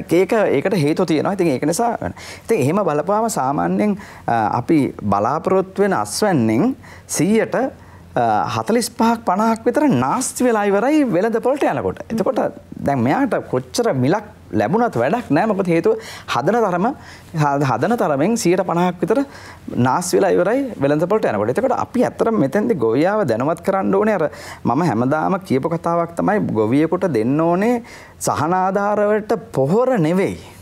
පොහොර සහන ආධාරය නෙවෙයි දිය යුත්තේ. ඔහුට දිය යුත්තේ දැනුම එක ඒ කියන්නේ කොහොමද මේක කරන්නේ එක පැත්තකින් කෘෂි ව්‍යවසායකත්වයේ කියන දැනුම දෙන්න ඕනේ සංකල්පය දෙන්න ඕනේ දෙවෙනි එක තමයි කොහොමද මේක වවන්නේ කියන්නේ ඒ තාක්ෂණ අපි කොහොමද හරි විදියට යම් කිසි භෝගයක් වවන්නේ කියන එක ඊට පස්සේ ඒකට කොහොමද අපි හරියට පොහොර පාවිච්චි කරන්නේ ඒකට කොහොමද පෙස්ටිසයිඩ්ස් පාවිච්චි කරන්නේ ඒවා කොහොමද හදන්නේ මොන තාක්ෂණද මේකට යොමු කළ යුත්තේ කියලා තාක්ෂණ පැත්තෙන් උදව් කරොත් එහෙම දැනුම පැත්තෙන් උදව් කරොත් එහෙම එතකොට අර ගොවියට පුළුවන් වෙනවා අර ප්‍රොඩක්ටිවිටි එක වැඩි කරගන්න නාස්තිය අඩු කරගන්න ඵලදායී ලෙස මේක මාකට් එකට ගිහිල්ලා අඩු මුදලකට කියන්නේ මාකට් එකේ අඩු මුදලකට විකුණුවත් වැඩි ලාභයක් ලබා ගන්න උට පුළුවන් වෙනවා. ඔන්න ඕක තමයි දැන් වැඩි තියෙන ඔය ප්‍රශ්නේ දැන් ගොවියාට උපදෙස් දෙන්න ඉන්න උපදේශකවරුන්ටත් ඕකේ අවබෝධයක් නැහැ. ඒක ලොකු ප්‍රශ්නයක් අපිට. දැන් මම ගත්ත ස්ටැටිස්ටික්ස් තියෙනවා මේ වාසනා ඒක හරි කනගාටුදායක ඇත්තටම ලංකාවේ.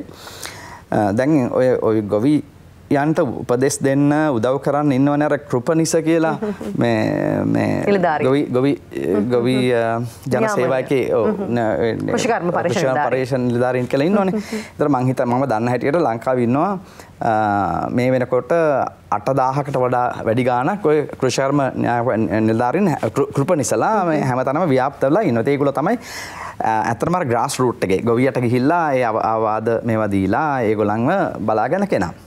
ඔය 8000න් කෘෂිකර්ම ඩිප්ලෝමාවක්වත් තියෙන නිලධාරීන් ඉන්නවා කියලා කියන්නේ 170 ගාණක්. ඒ 180 ගාණක්. 180 ගාණක් තමයි ඔය 8300ක් හරි 8400කින් හරි ඉන්නේ. ඩිප්ලෝමාවක් තියෙන නිලධාරීන් ඉන්නේ කෘෂිකර්මය ගැන 180ක් හරි 185ක් හරි ඒ වගේ ගාණක් තමයි ඉන්නේ. ඒතර කෘෂිකර්ම ඩිප්ලෝමාවක් හෝ අඩු ගානේ සර්ටිෆිකේට් එකක් අර සර්ටිෆිකේට් කෝස් එකක් හරි කෘෂිකර්ම පිළිබඳ කරලා සාතික මාලාවක් හරි කරලා තියෙන කෘෂිකර්ම පරිශ්‍රණ නිලධාරීන් ඉන්නේ 1300ක් 1400ක් විතර ගාණක් තමයි ඉන්නේ. ඒතර හිතන්නකෝ දැන් 8000ක් 8500ක් ඉන්න කෘෂි නිලධාරීන්ගෙන් ඒගොල්ලන්ට දැන් මේ ගමට යන්න ගිහලා ගොවියට උදව් කරන්න ගොවියට මේවා දෙන්නේ. හරි. එතකොට ඇත්තටම ඒ දැනුම තියෙන කට්ටිය ඉන්නේ බොහොම අල්පයි. ඉතින් ඒකට මම මේ කෘෂිකාර්ම කෘපණීසලට දොස් කියන්නේ නැහැ. ඒක මේ අපේ ලොකු මිනිස්ට්‍රි එකක් තියෙනවා, කෘෂිකර්ම දෙපාර්තමේන්තුව තියෙනවා. ඒ ඔක්කොමලා දැනගන්න ඕනේ මේගොල්ලෝ බඳව ගත්තා නම් ඒගොල්ලන්ට පුහුණුව දෙන්න, දැනුම දෙන්න, ඒගොල්ලන්ට කෝසස් වලට යවන්න, ඒගොල්ලෝ ට්‍රේන් කරන්න. ඒක තමයි මේ මිනිස්ට්‍රි එකක් තියෙන. ඒකට තමයි ඔය ඩිරෙක්ටර්ස්ලා, ඇඩිෂනල් සෙක්‍රටරිස්ලා, සෙක්‍රටරිස්ලා ඉන්නේ. ඉතින් ඒවා කරන්නේ නැතුව අපි ගොවියට විතරක් මේක බරපතවලා ඉන්නවා නම් අපිට මේ කෘෂිකර්මය දියුණු කරන්න බෑ. ඉතින් ඕක හරි සෙන්සිටිව් තැනක්. ඒ කියන්නේ හරිම සංවේදී තැනක්. නමුත් අපි සියලු දෙනා මේකට වහාම අර ඇටෙන්ෂන් එක දීලා මේක නිවැරදි කර යුතු තැනක් මේක. එතකොට තමයි අපිට මේ ග්‍රාමීය ආර්ථිකය, ජාතික ආර්ථිකය, කෘෂිකර්මය තුලින් මේක උඩට ගන්න පුළුවන්. ඉතින් මේක හරි වැදගත්. මේ අපි කල යුතුම දෙයක් මේ රජයේ වගකීතු නිලධාරීන් මේකට ඔළුව දාගෙන මොන තරම් රිසර්ච් කරත් වැඩක් නැහැ. උදාහරණයක් ගත්තම මම මේ කිව්වට තරහ වෙන්න එපා. මේ සමාජයක මම හිතනවා මේ කෘෂිකර්ම දෙපාර්තමේන්තුව කෘෂිකර්ම අමාත්‍යාංශ ගත්තම ඕකේ ඇතුලේ ඉන්නවා ආචාර්ය උපාධි තියෙන මම හිතන 100 ගාණක් ඇති නිලධාරීන්. ඒ වගේම විද්‍යාපති උපාධි තියෙන තවත් 100 ගාණක් ඇති. එතකොට පර්යේෂණ නිලධාරීන්, ලැබොරටරිස් තියෙනවා, සියලුම දේවල් තියෙනවා. ඉතින් ඒගොල්ලන් කාලෙන් කාලෙට අර රිසර්ච් පේපර්ස් පබ්ලිෂ් කරනවා. දැන් එහෙම බලපුවාම ඇත්තටම අද වෙනකොට මේ ලංකාව කෘෂිකර්මෙන් සුරපුරයක් වෙලා තියෙන්න ඕනේ. හැබැයි එහෙම තියෙනවද? හැබැයි ආයෙත් අපි ගොවියා කියන වචනේ ඇහෙනකොටම අපිට අහු වෙන්නේ අර සුම්බරක් බැඳගත්ත, හැම රැලි ගහිච්ච මේ වරහැල්ලක් ඇඳගත්ත අහිංසක දුප්පත් මිනිස්සෙක් තමයි ගොවියෙක්. ඉතින් එහෙමනම් ඔච්චර වීදම් කරලා ඔච්චර මේ ආචාර උපාධි තියෙන මේ ආයතන තියෙන රටේ ගොවියට ඔය ඉරණමත් වෙන්න බෑනේ. එහෙනම් මේකේ ලොකු වරදක් තියෙනවා. ඉතින් ඒ වරද අපි හදා ගන්න ඕනේ මේ රට. දැන් තමයි මේ හදා ගන්න හොඳම කාලේ. මොකද ෂොක් එක අර මං කිව්වේ අර වෝල්ටේජ් ෂොක් එක දැන් අපිට හම්බෙලා තියෙනවා. දැන් මේක කරේ නැත්නම් අපිට කවදාවත් ගොඩ වෙන්න බෑ. ඒ නිසා මේක තමයි කාලේ අපිට ඔය අපේ වැරදි ටික හදාගෙන අර බේසික්ස් වලට එන්න. අනිත් ඒවා මතක කරලා බේසික්ස් වලට වෙලා ගමේ ග්‍රාමීය ආර්ථික දියුණු කරගෙන කෘෂිකර්මය මත පදනම් වෙලා ග්‍රාමීය කර්මාන්ත මත පදනම් වෙලා මේ ආර්ථික ගොඩනගාගෙන ඇවිල්ලා අපි ලෝකේ ජය ගන්න යන්න ඔන්න දැන් කාලේ ඇවිල්ලා තියෙනවා. ඒක මම හිතනවා අපි ඔක්කොම එතෙන්න මේ ඒ ගැන විශේෂයෙන් සැලකිය යුතුයි. හොඳයි. රටට බත සපයන, රටට ආහාර සපයන ගොවියා ගැන අපි තව කොච්චර හිතන්න ඕනද? මෙතුමා කිව්ව කතාවත් එක මම හිතන්නේ අපිට ආව ප්‍රශ්න එක තමයි. සමහරවිට ඔබ හිතනවා ඇති අපේ තිබ්බ ප්‍රශ්න ලයිස්තු වල තවත් අලුත් ප්‍රශ්න ගොඩක් එකතු වුණාද කියලා. හැබැයි අපි හිතනවා ප්‍රශ්නත් එක්කම අපි ඔබට උත්තර ලබා දුන්නා කියලා. අපි මේ වැඩසටහන තුළින් බලාපොරොත්තු වෙන්නේ ප්‍රශ්න වගේම උත්තරත් ලබා දෙන්න. ඉතින් තව දේවල් කතා බහ කරමු. ඊට කලින් අපි සෝදානම් ප්‍රධාන පාලක මැදිරිය වෙත යමු. අද දවසේ අපි හැමෝම එකතු වෙලා මේ උත්තර හොයමින් ඉන්නේ හෙට දවස ලස්සන කරගන්න, සුන්දර කරගන්න. හෙට එච්චර කලවර නැහැ කියලා කියන්න පුළුවන් කමක් ඇති වෙන්න නම් අද දවසේ අපි බොහොම ඉක්මනින් මේ උත්තර ටික හොයාගන්න අවශ්‍ය වෙනවා. ඉතින් ආචාර්ය දෙහිගම් මහත්මයා, ආචාර්ය විරජිත් මහත්මයා මේ කිව්වා වගේ කලින් අපිට මේ කෘෂිකර්මාන්තය ගැන මුතුමාටත් මම හිතන්නේ මේකට එකතු කරන්න යමක් තියෙනවා. අපි ඒකත් මේ වෙලාවෙම කියමු. ඔව් අනිවාර්යයෙන්ම මෙතුමා අපි අධ්‍යාපනයේ පොඩ්ඩක් අඩු රාජ්‍ය නිලධාරීන් ගැන ප්‍රකාශ කරා. ඒකට ඇත්තටම ලංකාවේ රාජ්‍ය නිලධාරීන් ලක්ෂ 17ක් ඉන්නවා. ඉතින් ඇත්තටම දැන් අද වෙනකොට මේ රටේ දේ බලපාලා තියෙන්නේ රාජ්‍ය නිලධාරීන්ට මිසක් ගොවීන්ට නෙමෙයි. දැන් හැබැයි අර අපි හිතනවා ගොවියා තමයි දුප්පත්. දැන් ඉස්සරහදී වෙන්නේ රාජ්‍ය නිලධාරියා තමයි දුප්පත් වෙන්නේ. ගොවියා පොසත් අනිවාර්යයෙන්ම. ඔක තමයි මට එකතු කරන්න තියෙන්නේ. හොඳයි. මම ප්‍රශ්නෙත් එක්කම මෙහෙම දෙයක් අහන්න හිතුවා. දැන් ඔබතුමාලගේ පැත්තෙන් මේ වෙලාවේ අර අපනයනකරුවන්ට තව මම හිතන්නේ ඒක චෝදනාවක්ද කියලා මම කියන්න කැමති නෑ. සමාජයේ මෙහෙම දෙයක්ත් කියනවා. අපනයනකරුවන් මුදල් ලංකාවට ගෙනවන්නේ විදේශ විනිමය. හැබැයි මේවා නැවත ආයමත් අපේ රටට ලැබෙනවාද? උන් ආයමත් මේ රටේම ආයෝජනය කරනවා. නැත්නම් ඒ රටවල් මේ මුදල් පිටරට ආයමත් කොහේ හරි ගිණුමක තැන්පත් කරනවාද? නැත්නම් එහි ආයෝජනය කරනවා කියලා පොඩි දේවල් අපිට අහනවා විවිධ මාධ්‍ය ඔස්සේ කියනවා. මම කැමති ඔබතුමාගෙන් මේක අහන්න. ඔබතුමාගේ පැත්තෙන් සහ ඔබතුමා දන්න කියන අනිත් අපනයනකරුවෝ සම්බන්ධයෙන් මොන වගේ දේවල්ද ඔබතුමාට මේ කාරණාව සම්බන්ධයෙන් කියන්න තියෙන්නේ? ඔව් ඇත්තටම වාසනා මේක සම්බන්ධව කතා කරන්න ගොඩක් දේවල් තියෙනවා. මේකෙදී මේක හැමෝටම නෙමෙයි. මේක මේ ගොඩාක් අපනයනය කරන අපනයනකරුවන් ඒ මුදල් ලංකාවට ගේනවා. හැබැයි ඒකෙන් 5% විතර වෙනත් කාරණා සඳහා යොමු කරනවා. ඒ කියන්නේ එතකොට ඒ කියන්නේ වෙලත් අය ලංකාවට ගේන්නේ නැහැ. එතකොට ගොඩක් අය ගේනවා. ඉතින් මේක නිසා මම මේ කතාව සාමාන්‍යයෙන් ගොඩක් මේ ලංකාවට මුදල් ගේන අයට මේක බලපාන්න හොඳ නැහැ. හැබැයි ගොඩක් අය අපි උදාහරණයක් ගත්තොත් චීන ඉන්දියාව වගේ රටවල් වලට ගොඩක් දේවල් අපනයනය කරන අය කරන්නේ ඒකේ තියෙන කුණු බඩු ටික තමයි ලංකාවට අරන් එන්නේ. සල්ලි නෙමෙයි ගේන්නේ. ගොඩක් අය කරන්නේ ඒක එක්ක ටැක්ස් එක එහෙම නැත්නම් මොනවා හරි දෙයකින් පැනලා ගන්න ඒකට ගොඩක් වංචා කරනවා. අපේ රට ගොඩක් විවසනයටපත් වෙලා මේ විවසනයටපත් වෙලා තින්නේ වංචාවෙන්. ඉතින් මේ අපනයන කරවෝ මේ එක්කෙනෙක් දෙන්නෙක් තුන් දෙනෙක් හතර දෙනෙක් නිසා ගොඩක් මේ ජෙනුවින් කරන මේ හොඳ දේ කරන අපනයන කරුවන්ටත් මේ දේ බලපන. ඔබද ප්‍රශ්නයක් ඇහුවේ ඔබතුමිය. මොකද මේ ප්‍රශ්නේදී මේක කරන දැන් අපිත් මේ රටේ දේවල් ගෙනිල්ලා මේ රටට ගෙන අය. හැබැයි නියම විදියට නියම විදියට එක්ස්පෝර්ට් හදලා නියම විදියට ඒක එක්ස්පෝර්ට් කරලා ඒකට against අපි මුදල් නැවත ගේනවා. එතකොට කොයි වෙලේවත් අපි පිටින් ගේන්නේ නැහැ. හැබැයි මේකට තව ක්‍රමයකුත් තියෙනවා. මේ රටට සල්ලි ගෙනිච්චාම ඒ රටවල් වල තියෙන ක්‍රමවේදයේ නීතියානුකූල නොවන ආකාරයට කරපුවාම ගොඩක් අයට සල්ලි ගේන්න බෑ. ඒතකොට ඒගොල්ලෝ කරන්නේ ඒකේ තියෙන රෙද්දි ටික, ඒකේ තියෙන බඩු ටික අරගෙන ඒක ගුලි පිටින් හදලා ගෙනල්ලා කුණු බඩු ටිකක් මෙහෙ විකුණනවා. මේකද අපි දියුණු වෙනවා කියන්නේ. ඇත්තටම මේක නෙමෙයි දියුණු වීම. ඉතින් මේක නිසා තමයි මේ චෝදනාව මේ ගොඩක් මේ අපනයන කරුවන්ට එන්නේ. හැබැයි මේක කරන්නේ මේ ලංකාවේ සීමිත අපනයන කරු ප්‍රමාණයක්. ඒ නිසා අපි ඒකත් හෙලා දකිනවා අපනයන කරුවන් හැටියට. ඒ වගේම මේක ලංකාව තුල මම හිතන්නේ මේක විනිවිදව කරන අපනයන කරුවන්ට මේක ලොකු දෙයක්. උදාහරණයකට මම ලංකාව තුල තියෙන සම්පත් වටිනා මිලකට ගෙනියනවා. එතකොට තව අපනයන කරුවන් ඉන්නවා. ඒක ගිහිල්ලා ඩොලර් 20ට 22කට විකුණලා එනවා. අඩු මුදලකට. ඒ මොකද්ද? ඔහුන්ට අරමුණක් නැහැ. ඔවුන්ට තියෙන දෛනිකව මොන හෝ ක්‍රමවේදයක් අනුගමනය කිරීම. ඒ නිසා මම හිතන්නේ රටක් හැටියට මේ අපනයන කරුවන්ට මේක තියෙන නීතියක් ගොනු වෙන්නත් ඕනේ. ඒ වගේම මේක රජයක් හැටියට මේ සම්බන්ධව බලන්නත් උවමනයි. ඉතින් ඒක නිසා මේක විධිමත් භාවය නැති නිසා තමයි මෙවැනි චෝදනා වලට මේ අපනයන කරුවන් ලක් වෙන්නේ. විනිවිද භාවයක් නැති නිසා. හොඳයි. ඔබතුමාගේ ශේෂ්ත්‍රය තුළ ඔබතුමා මේ අපනයන කරුවත් එකතු වෙලා විවිධ ව්‍යාපෘති මම හිතන්නේ මේ විදි කරගෙන යනවා. අපිට පොඩ්ඩක් ඒ ටිකත් මතක් කරමු. ඔව් ආසන. ඇත්තටම දැන් මේ වෙනකොට අද රටේ අපිට හොඳටම අපේ ලංකාව ලෝකේ බලවතා කරන්න තිබිච්ච හොඳම අවස්ථාව තමයි කොරෝනා වසංගතය. ඒ මොකද මුළු ලෝකෙටම කොරෝනා වසංගතය හැදුනා. අපිට අන්තිමට උමාලේ සහ දෙහිකොලේ තමයි අපිට උවමනා වුනේ. හැබැයි අපිට කවදාවත් කාටවත් ආවේ නැහැ අදහසක් ඇයි අපි කොරෝනා බෙහෙත ලංකාවේ හදන්න තිබුණ නැද්ද කියලා. ඒ නිසා මම මේ වෙලාවේ අපේ සෞඛ්‍ය ආයතන වලටත් අපේ කුෂිකර්ම ආයතන වලටත් මම කෙලින්ම ඍජු ඇඟිල්ල දික් කරනවා. ඔබ කරන රිසර්ච් මදි. ඔබ කරන මේ රට වෙනුවෙන් මේ සේ මදි.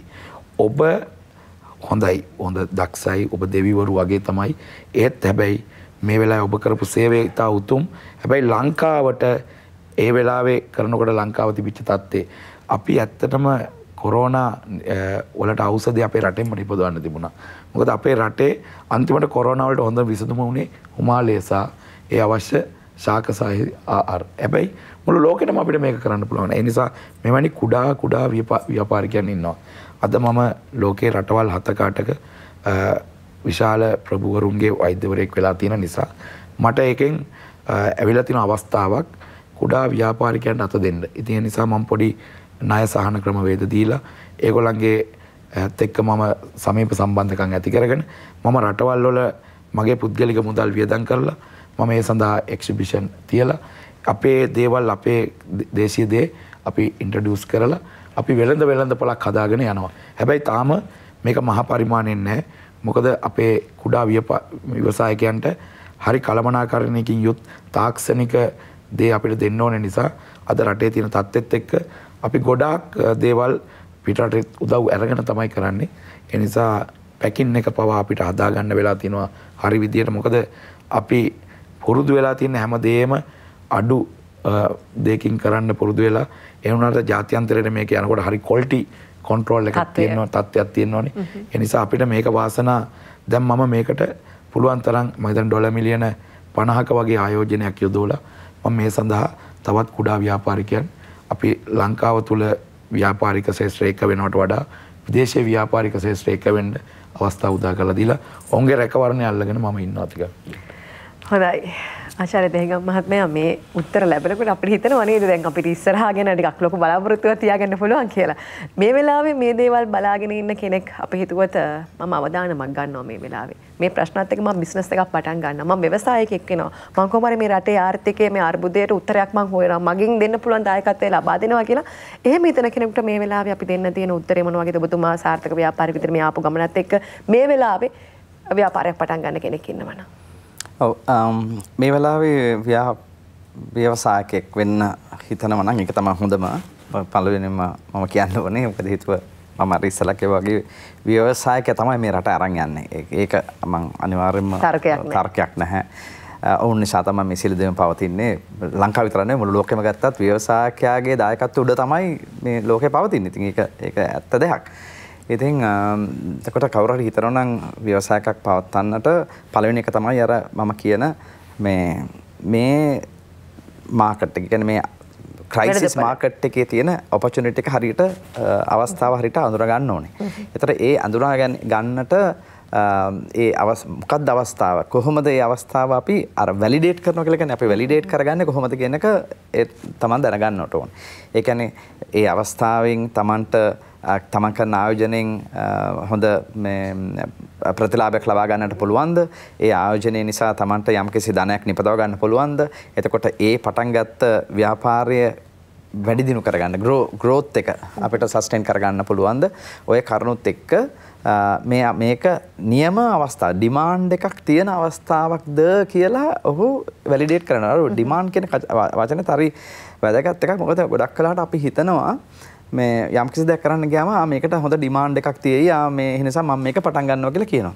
හැබැයි කරගෙන යනකොට බලනකොට ගන්න කවුරුත් නැහැ මවත් නැහැ. ඒකට හේතුව තමයි වාසනා මේ ඩිමාන්ඩ් එක කියන එක. එහෙම නැත්නම් මොකද ඒක කියන්නේ මේ ඉල්ලුම කියන එක අපි කට්ටිය අර්ථ දක්වලා තියෙන්නේ වැරදි විදියට.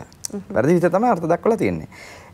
ඒක මම දිගින් දිගටම මගේ ශිෂ්‍යයන්ටත් මම කියන දෙයක් තමයි මේ ඉල්ලුම කියන එක අපි වැලිඩේට් කරන්න ඕනේ මේ ව්‍යාපාර ශේෂ්ත්‍ර තුළ මේ ව්‍යවසායකයෙක් හැටියට ඉල්ලුම වැලිඩේට් කරන්න ඕනේ.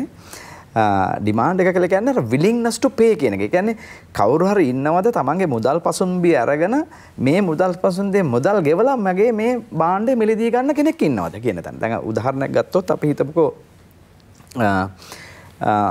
මෙහෙම හිතන්නකෝ දැන් පොළොන්නරුව පැත්තට ගිහිල්ලා කාගෙන් හරි ඇහුවොත් ඔබට පිරිසුදු ජලය අවශ්‍යයිද කියලා ඇහුවොත් බීමට පිරිසුදු ජලය අවශ්‍යයිද කියලා ඇහුවොත් ඔක්කොම ලතුස්ලා කියන ඕ කියලා.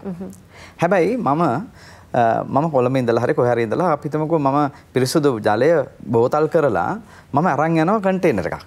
අරන් ගිහලා කියනවා මම මේ බෝතලේ රුපියල් 100යි ගන්න කියලා. කී දෙනෙක් කැවිලා ගනීද? දැන් පිරිසුදු වතුර ඕන කියනවා ඉල්ලුමක් අපි හිතන එක ඉල්ලුම කියලා. හැබැයි ඒ පිරිසුදු වතුර බෝතලේ මිල දීලා ගන්න කවුරුත් නැහැ. ඒතකොට එතන ඩිමාන්ඩ් එකක් හැදිලා නැහැ.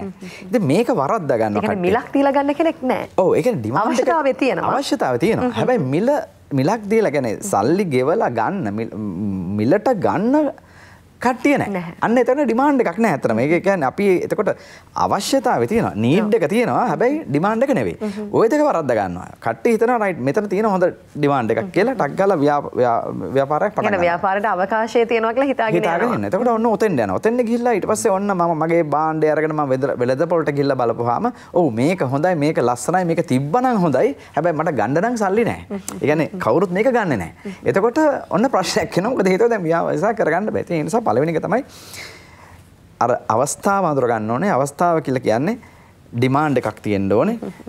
අපිට මිලදී ගන්න පුළුවන් මේ පිරිසක් ඉන්න ඕනේ. ඔව් පිරිසක් මේ මාකට් එකේ එහෙම තමයි අපි ඇසස් කරලා බලන්නේ. මිලදී ගන්න පිරිසක් නැත්නම් එතන ඩිමාන්ඩ් එකක් නැහැ. ඒ නිසා ඒක අතල්ලා අපි වෙන එකක් හොයා ගන්න ඕනේ. ඉතින් ඔන්න ඕක බලා ගන්න ඕනේ. දෙවෙනි එක තමයි අර අපි හොයන්න ඕනේ ඔය මාකට් එකට මේ ක්‍රයිසිස් මාකට් ඇතුලේ නිච් ප්‍රොඩක්ට් එකක්. නිච් කියලා කියන්නේ අලුතෙන් යමක් අලුත් දෙයක් ඩිෆරන්ෂියේටඩ්. ඒ කියන්නේ මේ පවතින ක්‍රමයට පොඩ්ඩක් වෙනස් යම් කිසි දෙයක් අපිට දෙන්න පුළුවන්. මොකද ඇයි මම හැම වෙලෙම යම් කිසි දෙයක් අලුත් දෙයක් කියලා කියන්නේ අලුත් දෙයක් අපි දෙනකොට ඒකට තරඟකාරීත්වය තියෙන තරමට අඩුයි මාකට් එකේ. පොඩි තරඟ අඩුයි. ඔව් මේක ආදේශක අඩුයි නේ මොකද හේතුව මේ දැන් මේක මේ අලුතෙන්ම එන දෙයක් අලුතෙන් එන එකක්. ඒතර අලුත් දෙයක් තරඟකාරීත්වය අඩුයි. ඒ විතරක් නෙමෙයි තරඟකාරීත්වය අඩු නිසාම Tamanට පුළුවන් වැඩි මුදලකට ඒක විකුණලා වැඩි ලාභයක් ලබා ගන්න. ඒක ඊටාම වැදගත් අලුතෙන් පටන් ගන්න ව්‍යවසායන. මොකද ලාභය මත තමයි මේ ව්‍යාපාරයේ ඉදිරි ගමන ප්‍රගමනය තීරණය. දැන් අපි ව්‍යවසායකයට මම දෙන පළවෙනි උපදේශය තමයි කරුණු තියෙනවා හතරක් පහක් විතර ඊටාම පරිස්සමෙන් ඕනකමින් බලය යුතු දේවල්. පළවෙනි එක තමයි ව්‍යවසායයක් ගත්තම තමන්ගේ රෙවෙනියු එක ආදායම නිසි පරිදි තියෙනවද කියලා බලන්න ඕනේ. ආදායම විතරක් තිබිලා මදි. දැන් හිතන්නකෝ මම තීරණය කරනවා මට මිලියන 10ක ආදායමක් මම මේ මාසේ ලබනවා කියලා. එතකොට මම පළවෙනිම කරන්න ඕනේ පුළුවන් තරම් මගේ ආදායම මං සරි කරගන්නට සියලු දේ මම කරන්නේ. ඒ ස්ට්‍රැටජිස් දාලා ඒක කරන්න ඕනේ. හැබැයි ආදායම විතරක් කරන් මදි. ආදායම ඇතුලේ මට තියෙන්න ඕනේ ප්‍රොෆිටබිලිටි කියන එක. ඒ කියන්නේ ලාභය තියෙන්න ඕනේ. මොකද හේතුව ආදායම කියලා කියන්නේ විකුණලා මම ගන්න මේ මුදල. ඒ මුදල ආවට වැඩක් නැහැ. මට ඒක ඇතුළේ ලාභයක් නැත්තම්. මොකද ලාභයක් නැත්තම් මට ඉනෝවේෂන්ස් කරන්න බෑ, පඩි ගෙවන්න බෑ, වෙන දේවල් කරන්න බෑ. එතකොට එතරම් මම හිතේ. එතකොට ලාභය කියන එක. පළවෙනි එක ආදායම, දෙවෙනි එක ලාභය. ආදායමයි ලාභයයි දෙකම ඇවිල්ලත් වැඩක් නැහැ. මොකද හේතුව ඕක පොතේ තිබ්බට වැඩක් නැහැ. ඕක එන්න ඕනේ බැංකුවට. ඒ කියන්නේ කෑෂ් ෆ්ලෝ එක තියෙන්න ඕනේ. කෑෂ් ෆ්ලෝ එක. ආදායම ප්‍රොෆිට් එක නිකන් තිබ්බට වැඩක් නැහැ. ඔක පොතේ තිබලට වැඩක් නැහැ. ඒක එන්න ඕනේ තමන්ගේ බැංකුවට එන්න ඕනේ. ඒ කියන්නේ සල්ලි මුදල් ටික එන්න ඕනේ. ලික්විඩ් එන්න ඕනේ ඇතුළට. ඒ කියන්නේ කෑෂ් ෆ්ලෝ එක හරියට පොසිටිව් තියාගන්න ඕනේ. ඒ කියන්නේ මේ මාසේ මට යන වියදමට සරිලන ඒ වියදම පියව ගන්න සරිලන මුදල් ප්‍රමාණයක් මගේ බැංකුවට ආවේ නැත්නම් මට වෙන්නේ ණය වෙන්න. එතකොට පළවෙනි මාසේ ණය වේ, දෙවෙනි මාසේ ණය වේ, තුන්වෙනි මාසේ ණය වෙලා අපිට මේ ලංකාවට වෙච්ච එකම තමයි ඊට පස්සේ ඒ ව්‍යාපාරයට වෙන්නේ. ඒ නිසා පුළුවන් තරම් කෑෂ් ෆ්ලෝ එක හරියට තියාගන්න බලන්න ඕනේ. ඒතර කෑෂ් ෆ්ලෝ එක තිබුණත් වැඩක් නැහැ. ඒ කියන්නේ අපි හිතමුකෝ දැන් ඔන්න මම ආදායම හදා ගන්නවා, ප්‍රොෆිටබිලිටි කියන්නේ ලාභය හදා ගන්නවා, කෑෂ් ෆ්ලෝ එකත් මම පොසිටිව් කර ගන්නවා. හැබැයි ඊට පස්සේ අපිට වැදගත් මේක growth එක. ඒ කියන්නේ අපි හැම මාසෙම හැම මේ කාර්තුවේම හැම අවුරුද්දෙම අපි වැඩි දියුණු කර ගන්නට ඕනේ. ඒ කියන්නේ මේ අවුරුද්දේ අපි මේ මාසේ අපි මේ කාර්තුවේ අපි ගත්තේ මිලියන 10යි නම් අපි ඊගාව කාර්තුවේ මිලියන 12ක් කරගන්න උත්සාහ කරගන්න ඕනේ. ඊගාව කාර්තුවේ මිලියන 15ක් කරගන්න බලන්න. වැඩි දියුණු වෙන්න ඕනේ. මේක වැඩි දියුණු වෙන්න ඕනේ. තමන්ගේ ලාභය වැඩි දියුණු වෙන්න ඕනේ. ආදායම වැඩි දියුණු වෙන්න. වැඩි දියුණු වුණ නැත්නම් ආයෙත්සරක් ඒ ව්‍යාපාරයට පවතිනට බෑ. මොකද හේතුව අපේ cost of operation එක වැඩි වෙනවා හැමදාම. එතකොට ඒකට සාපේක්ෂවවත් අඩුම තරමේ තමන්ගේ ඒ ව්‍යවසායයේ ලැබෙන ආදායම ලාභය වැඩි වුණ නැත්නම් අපිට එන්න එතනදිත් ඔහුට ඒ ව්‍යවසායකයාට මේ පවතින්නට බෑ. ඉතින් ඔය කරුණු දැන් ඊට පස්සේ අපිට කතා කරන්න පුළුවන් දිගින් ඒක කොහොමද කරගන්නේ, මේ growth එක කොහොමද හරියට මේ කරගන්නේ. එතකොට අපිට innovations ගේන්න වෙනවා. innovation කියලා කියන අලුත් දෙයක් කරන්න, ඒ නම උත්පාදනය කරන්න. ඉතින් ඒ වගේ අපිට දිගට කතා කරන්න පුළුවන්. නමුත් මේ පළවෙනි කරුණු හතර මම මේ කියපු එක ඉතාම වැදගත් ව්‍යවසායකයෙක් පටන් ගන්න ඉන්න කෙනෙකුට හෝ දැනට මේ ව්‍යවසායක් පවත්වාගෙන කෙනෙකුට අති විශේෂයෙන්ම සැලක යුතු කරුණු හතරක් තමයි මම මේ කිව්වේ. රිසර්ච් එකක් කළාම තමයි මේකට අත තියන්න ඕනේ. එකක් අත තියන්න ඕන. අපි හිතමුකෝ රිසර්ච් එකක් කළා හෝ නැතු හෝ අත තිබ්බත් මේ කරුණු හතර සම්බන්ධව තමන් වගකීම ගන්න ඕනේ. ඒ කියන්නේ ආදායම හරියටම පාලනය කරගන්න ඕනේ. ඒ කියන්නේ ආදායම එන විදිහට තමන් ඒ කටයුත්ත කරන්න ඕනේ. ඒ ආදායම ඇතුළේ තමන්ගේ ප්‍රොෆිටබිලිටි එක ප්‍රොෆිට් එක තියෙනවද කියලා බලා ගන්න ඕනේ. ඊට පස්සේ කෑෂ් ෆ්ලෝ එක. ඒ කියන්නේ තමන්ගේ ඒ මාසේ වියදමට හරියන්න වියදම පියව ගන්න හරියන්න ආදායමක් මුදලක් බැංකුවේ තියෙන්න ඕනේ. ඊට පියව ගන්න. හරි. එතකොට ඔන්න ඔය කන ඊට පස්සේ මේ growth එක. කියන්නේ මේ මාසෙන් මාසට කාර්තුවෙන් කාර්තුවට අවුරුද්දෙන් අවුරුද්දට මම ග්‍රෝ වෙලා යනවද, වැඩි දියුණු වෙලා යනවද, ප්‍රවර්ධනය වෙනවද කියන කාරණය සැලකිල්ලට ගන්න ඕනේ. කාරණය සැලකිල්ලට ගත්තේ නැත්නම් ව්‍යවසායකට පවතිනට බෑ. ඒ නිසා මේ කාලේ විශේෂයෙන්ම මේ අර්බුද කාලේ කාර්යය අර අපි කියනවා දැන් අපි සමහරවිට හදවතෙන් තීරණ ගන්නවා, ඔළුවෙන් තීරණ ගන්නවනේ. ඒ කියන්නේ ඉමෝෂන්ස් එක්ක තීරණ ගන්නවා. එහෙම නැත්නම් ඊට පස්සේ ඔළුවේ පාවිච්චි කරලා ඇසෙස්මන්ට්ස් වලින් කියන්නේ අපි මේට්‍රික්ස් හදලා මේ ඩේටා අරගෙන ඉන්ෆර්මේෂන් අරගෙන ඒවා ඩීටේල්ස් එක්ක අපි දත්තත් සමග තීරණ ගන්නවා. ඔය දෙකේම තීරණ ගන්නවා.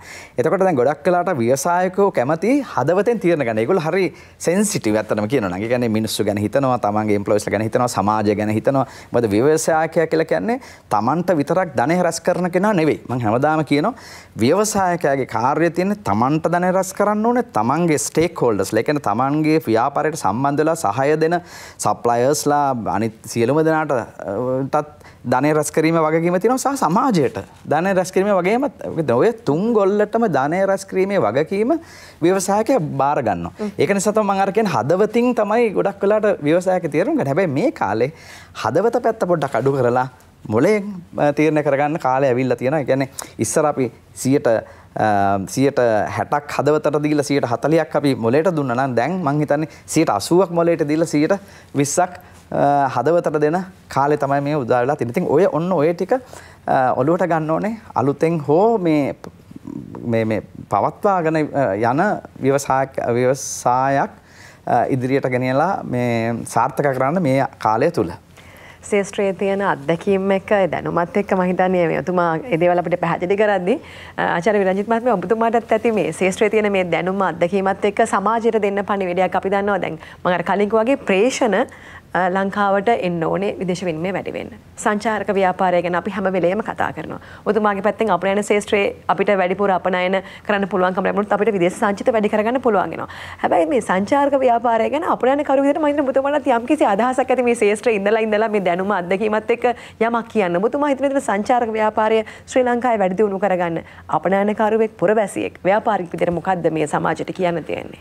ඔව් ඇත්තටම වාසනා මේ ප්‍රශ්නයටත් උත්තරේ දෙන්නම්. ප්‍රශ්නෙන් පොඩ්ඩක් පිටට පෙරලා මං කතා කරන්නම්. දැන් අපි ඔබ කිව්වනේ අපිට රටේ අපිට විදේශ විනිමය එන්නේ විදේශ ශ්‍රමිකයන්ගෙන් ඊට අමතරව සංචාරක ව්‍යාපාර වලින් තවත් අපිට මොනවද අපනයන තේ පොල් රබර් අපිට ප්‍රධාන අපනයන භෝග. එතකොට දැන් අපි මේ එන ඒ වගේම අපි අපේ රටෙන් පිට කරන දේවල් වැඩිනේ. ඒතර අපි බලන්න ඕනේ මේකට අලුත් දෙයක් එකතු කරන්න. දැන් සංචාරක කර්මාන්තය ගත්තොත් අපි සංචාරකයන් අවුරුද්දකට අපිට මාසෙකට එන ප්‍රමාණය. ඒතර මේ මාසෙකට එන ප්‍රමාණය සංචාරකයන් අපේ රට තුල ඇවිල්ලා සංචාරක ඒ මුදල් ඒ රටට අදාළ ඩොලර් හෝ යුරෝ හෝ මේ මොන හෝ අපිට අදාළ මුදල් අපිට ගැවසීම තමයි අපේ මහා බැංකුවට මේ සියලු දේට බලපාන්නේ. එතකොට අපි මේ මුදල් අපේ බැංකුව තුළ රඳවා ගන්න. අපි රට තුළ රඳවා ගන්න. මේ රටට අර තවත් අර කිව්වා වගේ මේ රටේ මුදල් අයථා ලෙස භාවිතා කරන පුද්ගලයන්ට අහු නොවි. ඒ කියන්නේ අපි කෙලිම බැංකු ශ්‍රේණිගත වෙන්න නම් අපිට මේකටත් ක්‍රමයක් තියෙනවා. ඉතින් මම හිතන්නේ සංචාරක අමාත්‍යවරයාටත් මේක පණිවිඩය යනවා නම් ගොඩක් හොඳයි. මේක අලුත් අදහසක්. මම හිතනවා මේ වෙලාවේ සියලුම රාජ්‍ය බැංකු පද්ධතියත් සංචාරක අමාත්‍යාංශයත් එකතු වෙලා ලෝකෙටම පුළුවන් මේ අරමුණු කරන්න. මම හිතන්නේ ලෝකයේ සමහර රටවල් දියුණු වෙන්න පළවෙනි කාරණාවනේ උතන. දැන් අපි ගත්තොත් ලෝකයේ ඩුබයි රාජ්‍ය ගත්තොත් UAE රාජ්‍ය මොන සම්පතක්වත් නැහැ. තනිකර ඩෙසර්ට් එක. ඒ කියන්නේ හැබැයි අද ලෝකේ දියුණුතම රට. මමත් ඩොලර් මිලියන ගණන් ආයෝජනය කරලා තියෙනවා.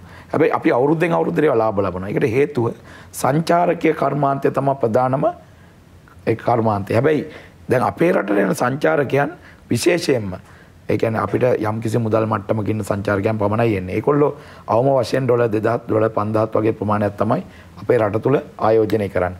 හැබැයි අපේ මේ ඩොලර් 5000න් මම හිතනවා මේකෙන් අපිට අද දේශීය දල ආදායමට එකතු වෙලා තියෙන්නේ මේ ඩොලර් 5000ම නෙමෙයි. මේකෙන් චූටි ප්‍රමාණයක්. හැබැයි මේ 5000ම ගන්න රටට තියෙන්නේ අපිට තියෙන්නේ මේ ජාත්‍යන්තර ගුවන් තොටුපොළවල් දෙකයි. එකක් මත්තල එකක් කටුනායක. හැබැයි මේ ගුවන් තොටුපොළවල් දෙකෙන්ම පමණයි එන්නේ. අපිට බෝට්ටු වලින් එන්නේ නැව් වලින් එන්නේ නැහැ. අපිට මේ ගුවන් තොටුපොළෙන් එන්නේ. එතන මේ ගුවන් තොටුපොළේ තියෙන ඉමිග්‍රේෂන් එක කියන්නේ විශේෂ පරයන්තය එකතු කරලා මම හිතන්නේ විදේශ අමාත්‍යාංශයත් එකතු වෙලා මේ සංචාරකයන්ට වටිනා අගයීමක්. ඒ කියන්නේ ටැක්ස් එකක් මේ VT එකක් ආපහු රිටර්න් කරන විදියට. ඒගොල්ලෝ බඩු ගත්තාම ඒගොල්ලෝගේ ගසා කන්නේ නැති විදියට. ඒ කියන්නේ සංචාරකයා රට ඇතුළට ආවහම ඒ සංචාරකයා එච්චර නෝගත් කියලා හිතන සමාජයක් ඇති නොකර. ඒ මොකද ඒ සංචාරකයාට මම හිතන්නේ සේෆ්ටි ඒරියා එකක් වටිනා කියන රටක් මේ රටේ ගරුත්වය රැකිලා යන රටක් බවට පත් කරලා මම හිතන්නේ මුදල් මේ වෙලාවේ විදේශ සංචාරක අමාත්‍යාංශය එකතු වෙලා කරන්න පුළුවන් හොඳ වැඩක් තියෙනවා. ඒ සංචාරකයට විශේෂ ගිණුමක් දෙනවා. අපේ ජාතික බැංකු පද්ධතිය තුළ. ඒතර ඒ කියන්නේ අපි දැන් తాවකාලිකව වාසන අපි පාවිච්චි කරන්නේ ඩෙබිට් කාඩ් එකක්. ඒ කියන්නේ එයාගේ account එකක්, එයාගේ passport, එයා නීතියානුකූලයෙන් ඒතර එයාගේ passport එක අරගෙන අපි බැංකු ගිණුමක් විවෘත කරනවා. ඒකට ඩොලර් ගිණුමක්. ඒ ඩොලර් කන්වර්ට් වෙනවා ඔටෝමැටිකලි මේ අපේ රුපීස් වලට. එතකොට ඔහු භාවිතා කරනවා රුපීස් වලින් ලංකාවේ. එතකොට එයාට පුළුවන් හොටෙල් එකෙන් කාඩ් එකට පේ කරන්න. එතකොට එයාට පුළුවන් තැබිලි ගෙඩිය ගන්න ඒකෙන් ATM එකෙන් සල්ලි අරගෙන. එතකොට ඒ ඩොලර් කොහෙටද යන්නේ වාසනා? ඒක යන්නේ මෙතන. ඉතින් අවුරුද්දකට අද සංචාරක අපි කියනවා අපි සංචාරකයෝ අවුරුද්දකට බිලියනයක් එනවා. මිලියනයක් එනවා. එතකොට එක්කෙනෙක් ඩොලර් 5000ක් භාවිතා කරොත් මම හිතන්නේ අපි දැන් සංචාරක විදේශ විනිමය මම හිතන්නේ ඒක වගේ 3 ගුණයක් වැඩි වෙන්න පුළුවන්. මේක අපි අර මාපියාවට අහු වෙන්නේ නැහැ. අංක 1 අංක දෙවෙනි එක වාසනා අපිට අපේ රටේ මුදල් යවලා අපේ රටට කියන යකඩ ගොඩවල්. ඒ කියන්නේ අපි යාන වාහන අපි මේ අපේ රට හරි තක්සේරුවෙන් හිතන ව්‍යාපාරිකයොත් ඉන්නවා. ඒ වගේම මිනිස්සුත් ඉන්නවා. ඔබ අර කලින් ප්‍රශ්නේදී ඇහුවා අපේ රටේ නිෂ්පාදන අපිට වටින්නේ නැහැ. අපේ රටේ නිෂ්පාදන අපිට අගයක් නැහැ. එහෙම මානසිකත්වයේ තියෙන අපේ පුරවැසියොත් ඉන්නවා. හැබැයි ගොඩක් අය නෙමෙයි මේ කීප දෙනෙක්. මොකද මේ මධ්‍යස්ථ අය මේ හින්දා අපේ රටේ අපි කරන්නේ අනිවාර්යයෙන්ම වාසනා කැඩිච්ච ඒවා හදා පදින එක. දැන් අපේ රටේ වාහන මෙහෙට ගෙනාවට පස්සේ අපේ රටේ හැදිලා තියෙන මේ ප්‍රවාහන අංශේ වාහන තියෙන කුණු ගොඩවල් ටික ඔක්කොම කොහේ හරි උදාහරණ ගත්තොත් රජයේ වාහන, පොලිස් දෙපාර්තමේන්තුව, රෝහල් ඒ වාහන යාඩ් පිටින් දිරලා යනවා. හැබැයි මේවා අපිට ඕනතරම් අපේ දේශීය මේ අපේ කර්මාන්ත ශිල්පියෝ ඉන්නවා. මේ කර්මාන්ත ශිල්පියන්ට ස්වයං රැකියාවක් හැටියට රැකියාව උත්පාදනය කළා. මේවා හදලා මේවා අපිට පුළුවන් තව රටවල් වලට එක්ස්පෝර්ට් කරන්න. එතකොට මේවට ගෙනාවා නම් අපිට බද්දක් මේකට ගහලා තියෙනවා නම් ආයි මේක రీ එක්ස්පෝර්ට් කරනකොට මේ බද්ද අපිට රිලීස් කරන්න පුළුවන්. මොකද මේක ඇතුලේ දිරලා යනකොට වෙන පාඩුවට වඩා මේක නැවතවපුවම අන්න ආයි ඩොලර් එන ක්‍රමවේදයක් අපිට වාසනා. දැන් ඒ වගේම අපේ කුෂිකර්මය. ඒතර මේකෙන් අපිට නිෂ්පාදන හදලා අපිට මේ ගොඩක් දේවල් එකතු වෙච්චාම අපේ වියදම 13ක් නම් වාසනා අපි හොයන්නේ 4.7ක් නම් මේ දේම හරි කළමනාකරණය කරපුවාම අපිට නිකාම්ම 11ක් බවට පත් කරගන්න පුළුවන්. ඒතර 11 පත් කරගත්තාම ඒ වගේම අපේ මේ මොනවටවත් නැතුව ඔහේ ගිහිල්ලා අර ආකල්ප වර්ධනයේ බොරුවට නිකන් උදේ වෛරය වපුරගෙන යන සමහර කොට්ටාස ටිකක් ඉන්නවා. මේගොල්ලොත් එකතු වෙලා මේගොල්ලන්ටත් පුළුවන් තමන්ගේ තියෙන හැකියාව මනාව උපනංගන මං හිතන්නේ අපිට සංගීත ශ්‍රේෂ්ඨයේ අපේ ගොඩාක් අපේ කලාව මේ කලාව ලෝකේ කවුරුත් දකින්නේ නැහැ. මේ අපේ සංගීත ශ්‍රේෂ්ඨයේ කලාතුරකින් තමයි ලෝකේ ගායකයෙක් අපි වහන්නේ. ඇයි අපිට බැරි ලෝකේ ඉන්න දක්ෂතම සංගීතඥයාට කියලා අපි සින්දු ආදලා මුළු ලෝකෙටම අහන්න පුළුවන් භාෂාවකින් අපි සින්දු කියන්නේ. විශේෂ හැකියාවක් නොයෙකුත් හැකියාවන් තියෙනයි. වාසනාව හිතන්න අපි ATM යන්ත්‍රයක් ඇදුවොත් ඒකෙන් හොරෙන් ගන්න පුළුවන් මොළ තියෙන කට්ටියක් අපි ඇතුලේ ඉන්නවා. එතකොට අපිට ගුවන් යානා හැදුවොත් එහෙම හදන්න පුළුවන් මොළ තියෙන අය අපිට ඉන්නවා. හැබැයි අපි සමහර කොට්ටාස හොරු විදියට දකින්නේ. සමහර අපිට බැයිද අපේ දේශීය නිපැයුම් එළියට ගන්න.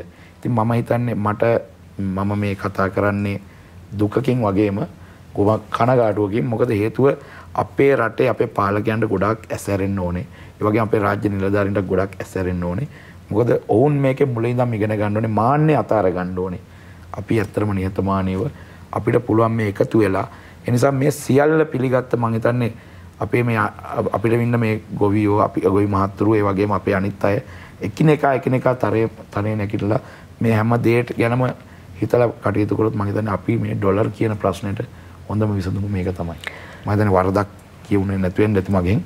හොඳයි. විදේශ සංචිත ගැන අපි මේ විදිහට කතා කරද්දී ආචාර්ය දේගම් මහත්මයා ලංකාවේ මිනිසුන්ට තෙල් ටික කොහොම හරි ඕනේ. ගෑස් ටික කොහොම හරි ඕනේ, විදුලිය කොහොම හරි ඕනේ. සමහරව හිතනවා අපිට ඩොලර් ප්‍රශ්නේ වැඩක් නැහැ. අපි සල්ලි ගෙවලා අපි මේ දේවල් ගන්නෙ. මේ දේවල් මෙහෙම කියද්දී පුද්ගලික අංශය පැත්තෙන් ඔබතුමාලගේ ළඟ සේවය කරන සේවක සේවිකාවන් උනත් කල්පනා කරනවා. දැන් මේ ඉදිරි මාස කීපේ පටි තද කරගන්න කියලා ඔබතුමා කිව්වා වගේ හැමෝම කියනවා ටිකක් අමාරු කාලයක්. මේකවත් එක කොහොමද මේ පුද්ගලික අංශයේ ආයතන මේ ඉස්සරහට ගෙනියන්නේ කියලා. ඔබතුමාගේ පැත්තෙන් මම හිතනවා හොඳ උත්තරයක් ඔබතුමාගේ ආයතනයෙන් අරගෙන ඇති. ඔබතුමා ඇතුළු කළමනාකාරීත්වය එකතු වෙලා ඉදිරි මාස කිහිපේ කොහොමද තමන්ගේ සේවක මඩුලත් එක්ක මේ ගමන ඉස්සරහට යන්නේ කියලා මම හිතනවා මේ කතාව තවත් සේවක සේවිකාවන් විතරක් නෙමෙයි තවත් ආයතනවලට උදාහරණයක් විදිහට ගන්න පුළුවන් කමක් තියෙවි අපිට. ඔව්. අපේ ආයතන ක්‍රීඩාත් අපි මේ විශේෂ තීරණ කීපයක් ගත්තා මේ පෞගිය සති කීපය තුළ අපේ අධ්‍යක්ෂ මණ්ඩලය මේ හමු වෙලා අපි තීරණ කීපයක් ගත්තා. මම විස්තර කරන්න කීපයක් මම හිතනවා ඒක හැමෝටම වැදගත් වෙයි කියලා. පළවෙනි එක තමයි අපි ඇත්තටම මේ අර මම ඉස්සෙල්ලා කිව්වා වගේ පොඩ්ඩක් පටිතද කරගන්න අපි තීරණය කරා. ඒ කියන්නේ අපි කරපු අර ඉස්සර දුන්න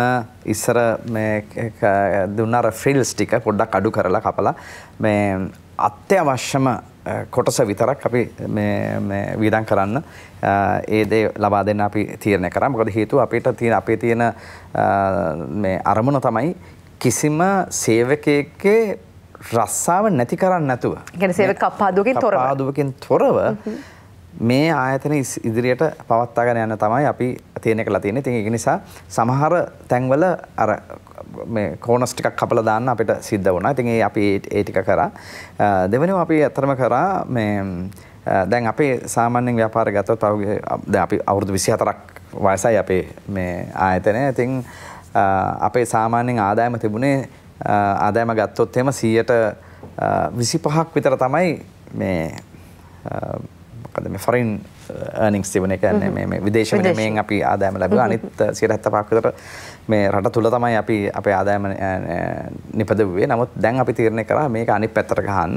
අපි දැන් ලංකාවේ මේ business expansion වඩා දැන් අපි දැනටත් අපේ ඇත්තටම මේ ශාඛා පවත්වාගෙන යනවා මැලේසියාව, සිංගප්පූර්, ජපානය වගේ රටවල් වල. ඉතින් ඒ පැත්ත පොඩ්ඩක් තවදුරටත් වැඩි දියුණු කරලා මේ විදේශ විනිමය උපයන පැත්ත වැඩි කරන්නේ ඒ පැත්තට වැඩි අවධානයක් දෙන්න අපි දැන් තීරණය කළා තියෙනවා. ඉතින් ඒක නිසා දැන් අපි සියලු දෙනාම දැන් බලන්නේ කොහොමද අපේ විදේශ වල තියෙන අපේ ආයතන අපේ ශාඛා තුලින් නව මේ ව්‍යාපෘති මේ ජයග්‍රහණය කරලා එතනින් කොහොමද අපේ මේ විදේශ විනිමය ආදායම විදේශ විනිමය ආදායම අපි වැඩි කරගන්නේ කොහොමද කියලා බලන්න ඒක තමයි අපි දැන් කරන්නේ. ඉතින් ඒ ටික අපි කරනවා. ඒත් එක්කම අපි දැන් ඉනෝවේෂන්ස් පැත්ත අර මම ඉස්සලා කිව්වා වගේ කොහොමද මේ අලුත් දෙයක් නවීකරණය තුළින් නව උත්පාදන තුළින් අපි කොහොමද අලුත් ප්‍රොඩක්ට්ස් හදලා ඒක ලෝකෙට අරන් යන්නේ කියන තැනට අපි එන්නේ. කියන්නේ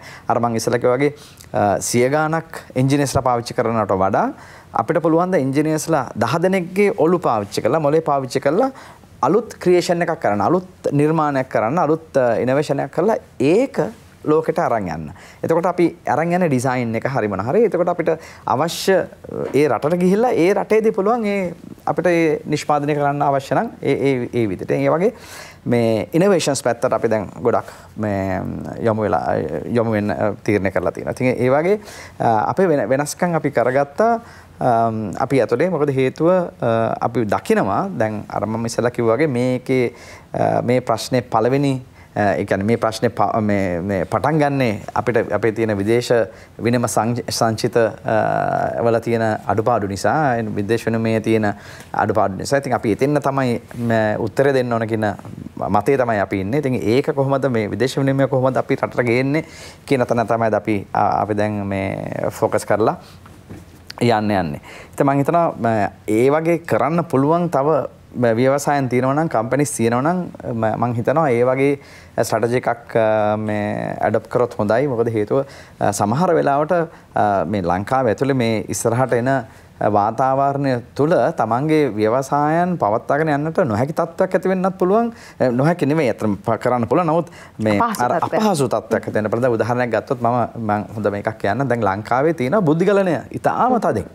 ඒ කියන්නේ අපේ ඉන්න මේ දක්ෂම මෘදුකාංග ඉංජිනේරුවෝ රට හැරලා වෙන පිට රටවල් වලට යන ප්‍රවණතාවයක් දැන් ඇති වෙලා තියෙනවා. ඒක හරි භයානක තත්ත්වයක් ඇත්තට. මොකද හේතුව දැන් මම කිව්වොත් අපි පහුගිය මාස 6 විතර ගත්තොත් එimhe අපේ සමාගමෙත් මං හිතන හැටියට 55ක් 60ක් විතර අතර ගානක් මේ රට හැරලා ගිහිල්ලා තියෙනවා. හැබැයි අපි දැන් ඒ ඇති වෙලා තියෙන වේකන්සි එකට අපිට ලංකාවෙන් නැවතවරක් ඉංජිනේරුවෙක් ගන්න ගියාම මේ රික්‍රූට් කරගන්න ගියාම ඒක ඊටාම අපහසුයි. දැන් අපි කොච්චර මහන්සි වුණත් සමහරලාට ඔය 50ක් 60ක් ගියාම අපිට ගන්න පුළුවන් ඉන්නේ 10ක් 12ක් විතරයි.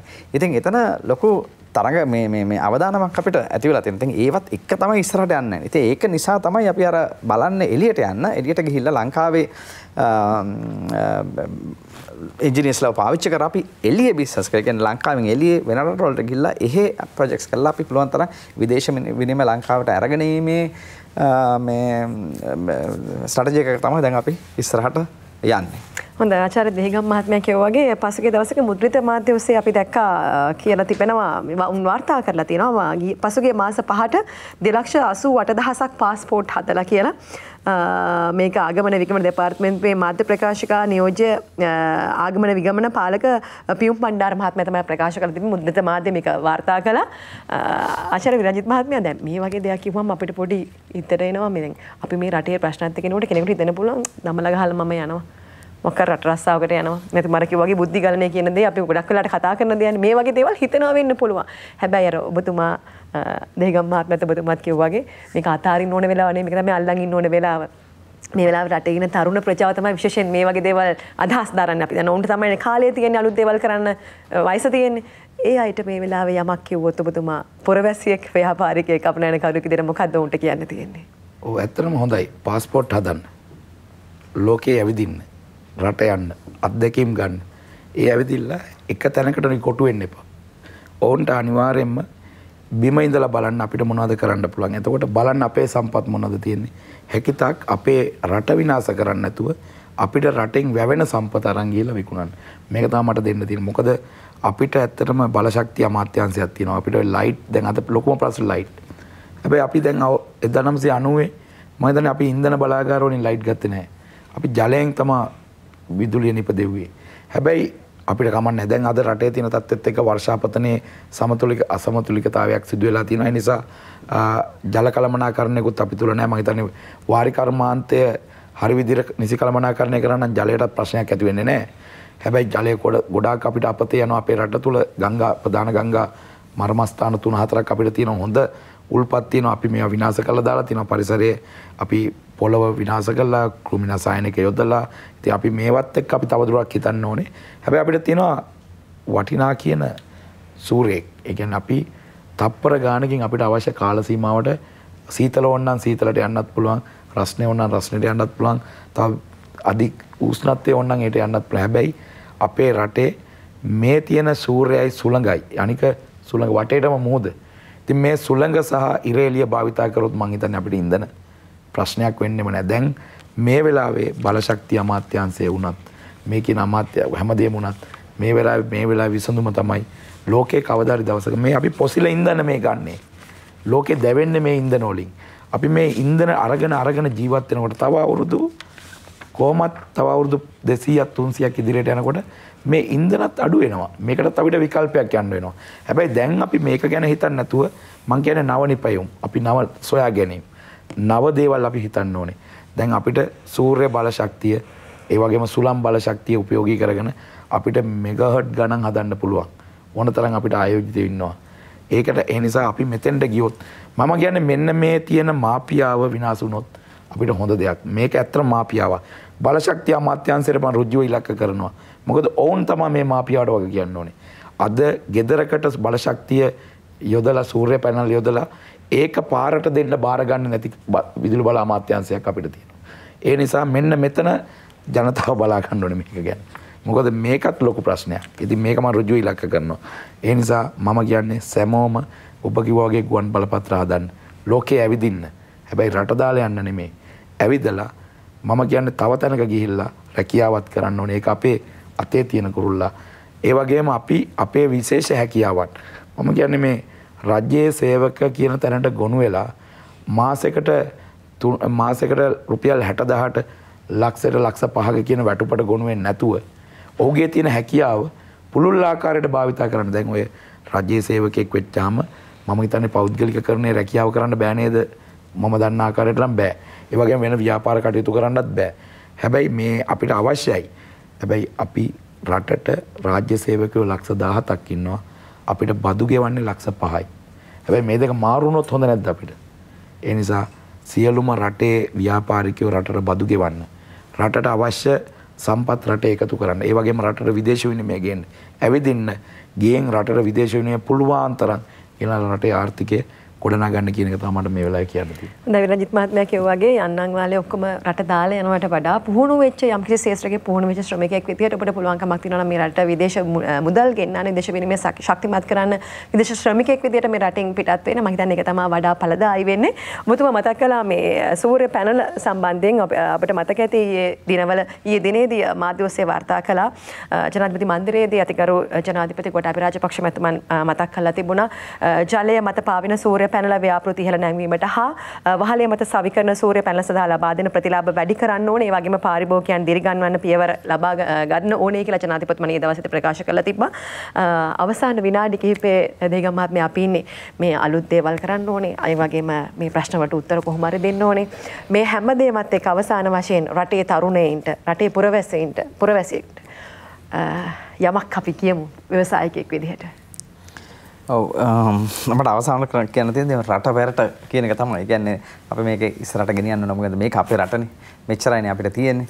ඉතින් ඒක නිසා ව්‍යවසායකයන්ට තමයි මේකේ වගකීම තියෙන්නේ නැවත වරක් මේ අපේ ආර්ථිකය නගා සිටවලා ඒක ස්ථාවර කරගන්න වගකීම තියෙන ව්‍යවසායකයන්. ඔවුන් කරේ නැත්තම් මේක කරන්න කිසිම කෙනෙක් නැහැ. මේක රජයකට කරන්න බෑ. මේකට වෙන අපි හිතමු සයන්ටිස්ට් කෙනෙකුටවත් ડોක්ටර් කෙනෙකුටවත් වෙන කිසිම කෙනෙකුටවත් ඔය දේ කරන්න බෑ. මේක කරන්න පුළුවන් එකම කොට්ටාසේ ව්‍යවසායකයන් විතරයි. මේ ආර්ථිකය ඔවුන්ගේ මත තමයි රඳාපවතින. ඒ නිසා ඔවුන් මේ වෙලාව ඉස්සරහට ආවේ නැත්නම් ඔවුන්ගේ කාර්යය ඔවුන් කරේ නැත්නම් අපිට කවදාවත් මේකෙන් ගොඩ එන්න ලැබෙන්නේ නැහැ. නිසා මම තාම ආදරෙන් ඉල්ලා සිටින සියලුම ව්‍යවසායකයන් දැන් අර තම තමන්ගේ අර වෙනස්කම් අමතක කරලා දාලා මේක රට වෙනුවෙන් ඉස්සරහට එන්න ඉස්සරහට ඇවිල්ලා මේ ආර්ථිකය බාර අරගෙන ඉස්සරහට. හැබැයි ඉතින් මම කියන්න ඕනේ ඒ වගේම අර ඒ ඔවුන්ට ලැබිය යුතු ඒ අර තැනත් දිය යුතුයි ව්‍යවසායකයට. කියන්නේ ව්‍යවසායකයා කියලා සමහරලාට වාසනා මේ මම අත්දැකීමෙන් මම මේ කියන්නේ මගේ පෞද්ගලික අත්දැකීමෙන් සමහර තැන්වලදී මේ විශේෂයෙන් මේ රජයේ ආයතනවල නිලධාරීන් සමහරෙක් හැමෝම නෙවෙයි මේ ගත්තම මේ ව්‍යවසායක කියලා හිතන්නේ මේ හොරෙක් කියලා. ඒ කියන්නේ මේ හොරකම් කළා සල්ලි හම්බ කරලා මේ මුන් මේ මෙච්චර මේගොල්ලෝ මේ මෙච්චර මේ සල්ලි හම්බ කළා යාන වාහන තියාගෙන තින්නේ මේ වංචාවෙන් මහා ධනස්කන්ධයක් හොයාගෙන ලොකු ලාභ ලබාගෙන අනිසි විදියට මේ සල්ලි හම්බ කරලා ඉන්න කට්ටිය තමයි මේ ව්‍යවසායක කියන්නේ කියලා තමයි ඒගොල්ලන්ගේ මතයක් තියෙන. ඒක හරි වැරදි. මොකද හේතුව ව්‍යවසායකේ කරන කාර්යභාරය අති විශේෂයි අතන විශිෂ්ට කාර්යභාරයක්. කියන්නේ ඕන් සමහර වෙලාවට හොඳ වාහනයක යනවා ඇති, හොඳ තැනකින් ගිහලා කනවා ඇති, හොඳ ලස්සනට අඳිනවා ඇති. නමුත් ඒ දේ කරන්න ඕන් වෙලා තියෙන කැපවීම ගත්තොත් එම මුළු ජීවිත කාලයක් කැප වෙලා වෙලාවක් කලාවක් නැතුව එතකොට සමහරලාට තමන්ගේ ගෙවල් දොරවල් උකස් තියලා ඒ සියලු බර කරට අරන් සමහරට මේ ආයතනයක් ගෙනියන්න මාසෙකට මිලියන 100ක් 150ක් ඕන. ඒ සියලුම වගකීම් තමන්ගේ රහිසට අරගෙන මේ කරන කාර්ය නිසා තමයි මේ සියලු දෙනාගේම රැකිරක්ෂා තියෙන්නේ. ඒ බර අරගෙන දැන් ඔය අපි කියන ව්‍යවසායකයන් ගොඩක් ගත්තොත් එම බැංකුවලට ණය වෙලා ඒ ණයත් එක්ක ඒ මේ බර කරේ අරගෙන තමයි මේගොල්ලෝ මේ ගිහිල්ලා මේ ආයතන අරගෙන මේ ආර්ථිකය ඉස්සරහට ගෙනියලා මේ රැකියාව උත්පාදනය කරලා අලුත් දේවල් කරලා ලෝකෙට මේ ලංකාව අරන් යන්නේ. ඉතින් ඔවුන්ට ඔවුන්ගේ නිසි තැන දිය යුතුයි. ඒ රෙකග්නිෂන් එක. මේ ඒක තේරුම් ගත යුතු සීලම දෙනවා. දැන් මම කියප එකක් තමයි දැන් මේ උදාහරණයක් ගත්තම දැන් මේ දවස්වල ලොකු පෝලින් තියෙනවනේ මේ ඩීසල් පෙට්‍රල් වලට. හරිද? මම ඇත්තටම යෝජනාවක් හැටියට කරනවා මේ මොනවාද කර්මාන්ත සහ ව්‍යවසායන් පවත්වා ගැනීමට අවශ්‍ය ඔවුන්ට අර මේ ප්‍රයොරිටි ලේන් එකක් දාලා ප්‍රමුඛතාවය දීලා ඒගොල්ලන්ට මේක දෙන්න ඕන. මොකද හේතුව දැන් සමහරලාට අපි තුමුකෝ කට්ටිය ඉන්නවා 100 ගාණක් පොලිමේ ගන්න. දැන් ඒගොල්ලෝ කිව්වොත් නෑ මේ ව්‍යවසායකම අපිට අදාළ නෑ, මේ කම්පැනි අපිට අදාළ නෑ. මේ ඕගොල්ලොත් පොලිමේ වෙලා ගන්න කියලා අපිටත් පුළුවන් අපේ කම්පැනි වහලා ගෙදරට වෙලා ඉන්න. හැබැයි අපි කොම්පැනි වහලා අපේ ව්‍යවසායක වහලා අපේ ගෙදරටලා හිටියොත් එම දහස් ගානක රස්සා නැති වෙනවා. එතකොට ඔය පොළමේ ඉන්න ඔය ව්‍යවසායකයන්ට බනින කට්ටියට අඩු ගන්න පොළමේ ඉඳලාවත් පෙට්‍රල් ගහ ගන්න ඒගොල්ලන්ට ඩීසල් ටිකක් ගන්න මේ තමන්ගේ මේ වැටුප ලැබෙන්නේ නැහැ. ඉතින් ඒක නිසා මේ ව්‍යවසායකයන් නිසා තමයි ආයතන නිසා තමයි ඒගොල්ලොත් මේ පොළමේ ඉඳලා හරි මේ ඒ ඩීසල් පෙට්‍රල් ටික ගහගන්නේ මේ ටික ගන්න. ඉතින් ඒක නිසා ඔය පැත්ත අපි තේරුම් ගන්න ඕනේ. මේ ව්‍යවසායකයන් මේ කර්මාන්තකරුවන් මේ ව්‍යාපාර පවත්වාගෙන යන කට්ටිය මේ ඉකොනොමියකට අපේ ආර්ථිකයට දෙන දායකත්වය තේරුම් ගත යුතුයි. ඉතින් ඒක තේරුම් අරගෙන උන්ට ඒ නියම රෙකග්නිෂන් එක දෙන්න කියන එක මම ඉතාලම කරුණාවෙන් ඉල්ලා සිටිනවා. ඉතින් ඒක තමයි මට කියන්න තියෙන්නේ මේ වෙලාවේ. හොඳයි ආචාර්ය දෙහිගම් මහත්මයාට ආචාර්ය විරංජිත් මහත්මයාට අපිට මම හිතන්නේ ශාස්ත්‍රයේ තියෙන මේ දැනුම අත්දැකීමත් එක්ක අර තියරි විතරක් නෙමෙයි ප්‍රායෝගිකව මේ දේවල් අත්දකින්න නිසා උන්ට පුළුවන්කම තියෙනවා මේ දේවල් බොහොම පැහැදිලි කරලා අපිට කියලා දෙන්න. ඉතින් අපි විශ්වාස කරනවා මේ හොරා කිහිපය තුළ ඔබට හෙට දවස ගැන බලාපොරොත්තුවක් තබා ගන්න හැකි වුණා කියලා. අද අපි කතා කළේ ව්‍යවසායකත්වය හා කෘෂිකර්මය තුලින් ආර්ථික අර්බුදේ විසඳුම් හොයන්නේ කොහොමද කියන කාරණාව. ඉතින් අද දවසේ අපි සම්පත්දායකත්වයේ ලබා ගත්තා. එපික් ටෙක්නොලොජි සමූහ ව්‍යාපාරයේ විධායක සභාපති ආචාර්ය නයන දෙහිගම් මහත්මයා බොහොම ස්තුතියි සම්බන්ධ වුණාට. ඒ වගේම අපිත් එක්ක සම්බන්ධ වුණා අවුරා ලංකා හර්බල් සමූහ ව්‍යාපාරයේ සභාපති ආචාර්ය චන්දික විරාජිත් අඹගල මහත්මයා බොහොම ස්තුතියි සම්බන්ධ වුණාට. ඉතින් අවසාන වශයෙන් ඔබට යමක් කියන්න ඕනේ කියලා හිතුණා. තනිව ගියොත් අපිට ඉක්මනට යන්න පුළුවන්. හැබැයි කණ්ඩායමක් විදිහට ගියොත් ගොඩාක් දුර යන්න පුළුවන්. ඒවත් මතක් කරන ගමන් ලබන සතියේත් ඔබේ නිවන්ට බලාපොරොත්තු වෙන ගමන් අපි ගිහින් එන්නම්. සුබ දවසක්.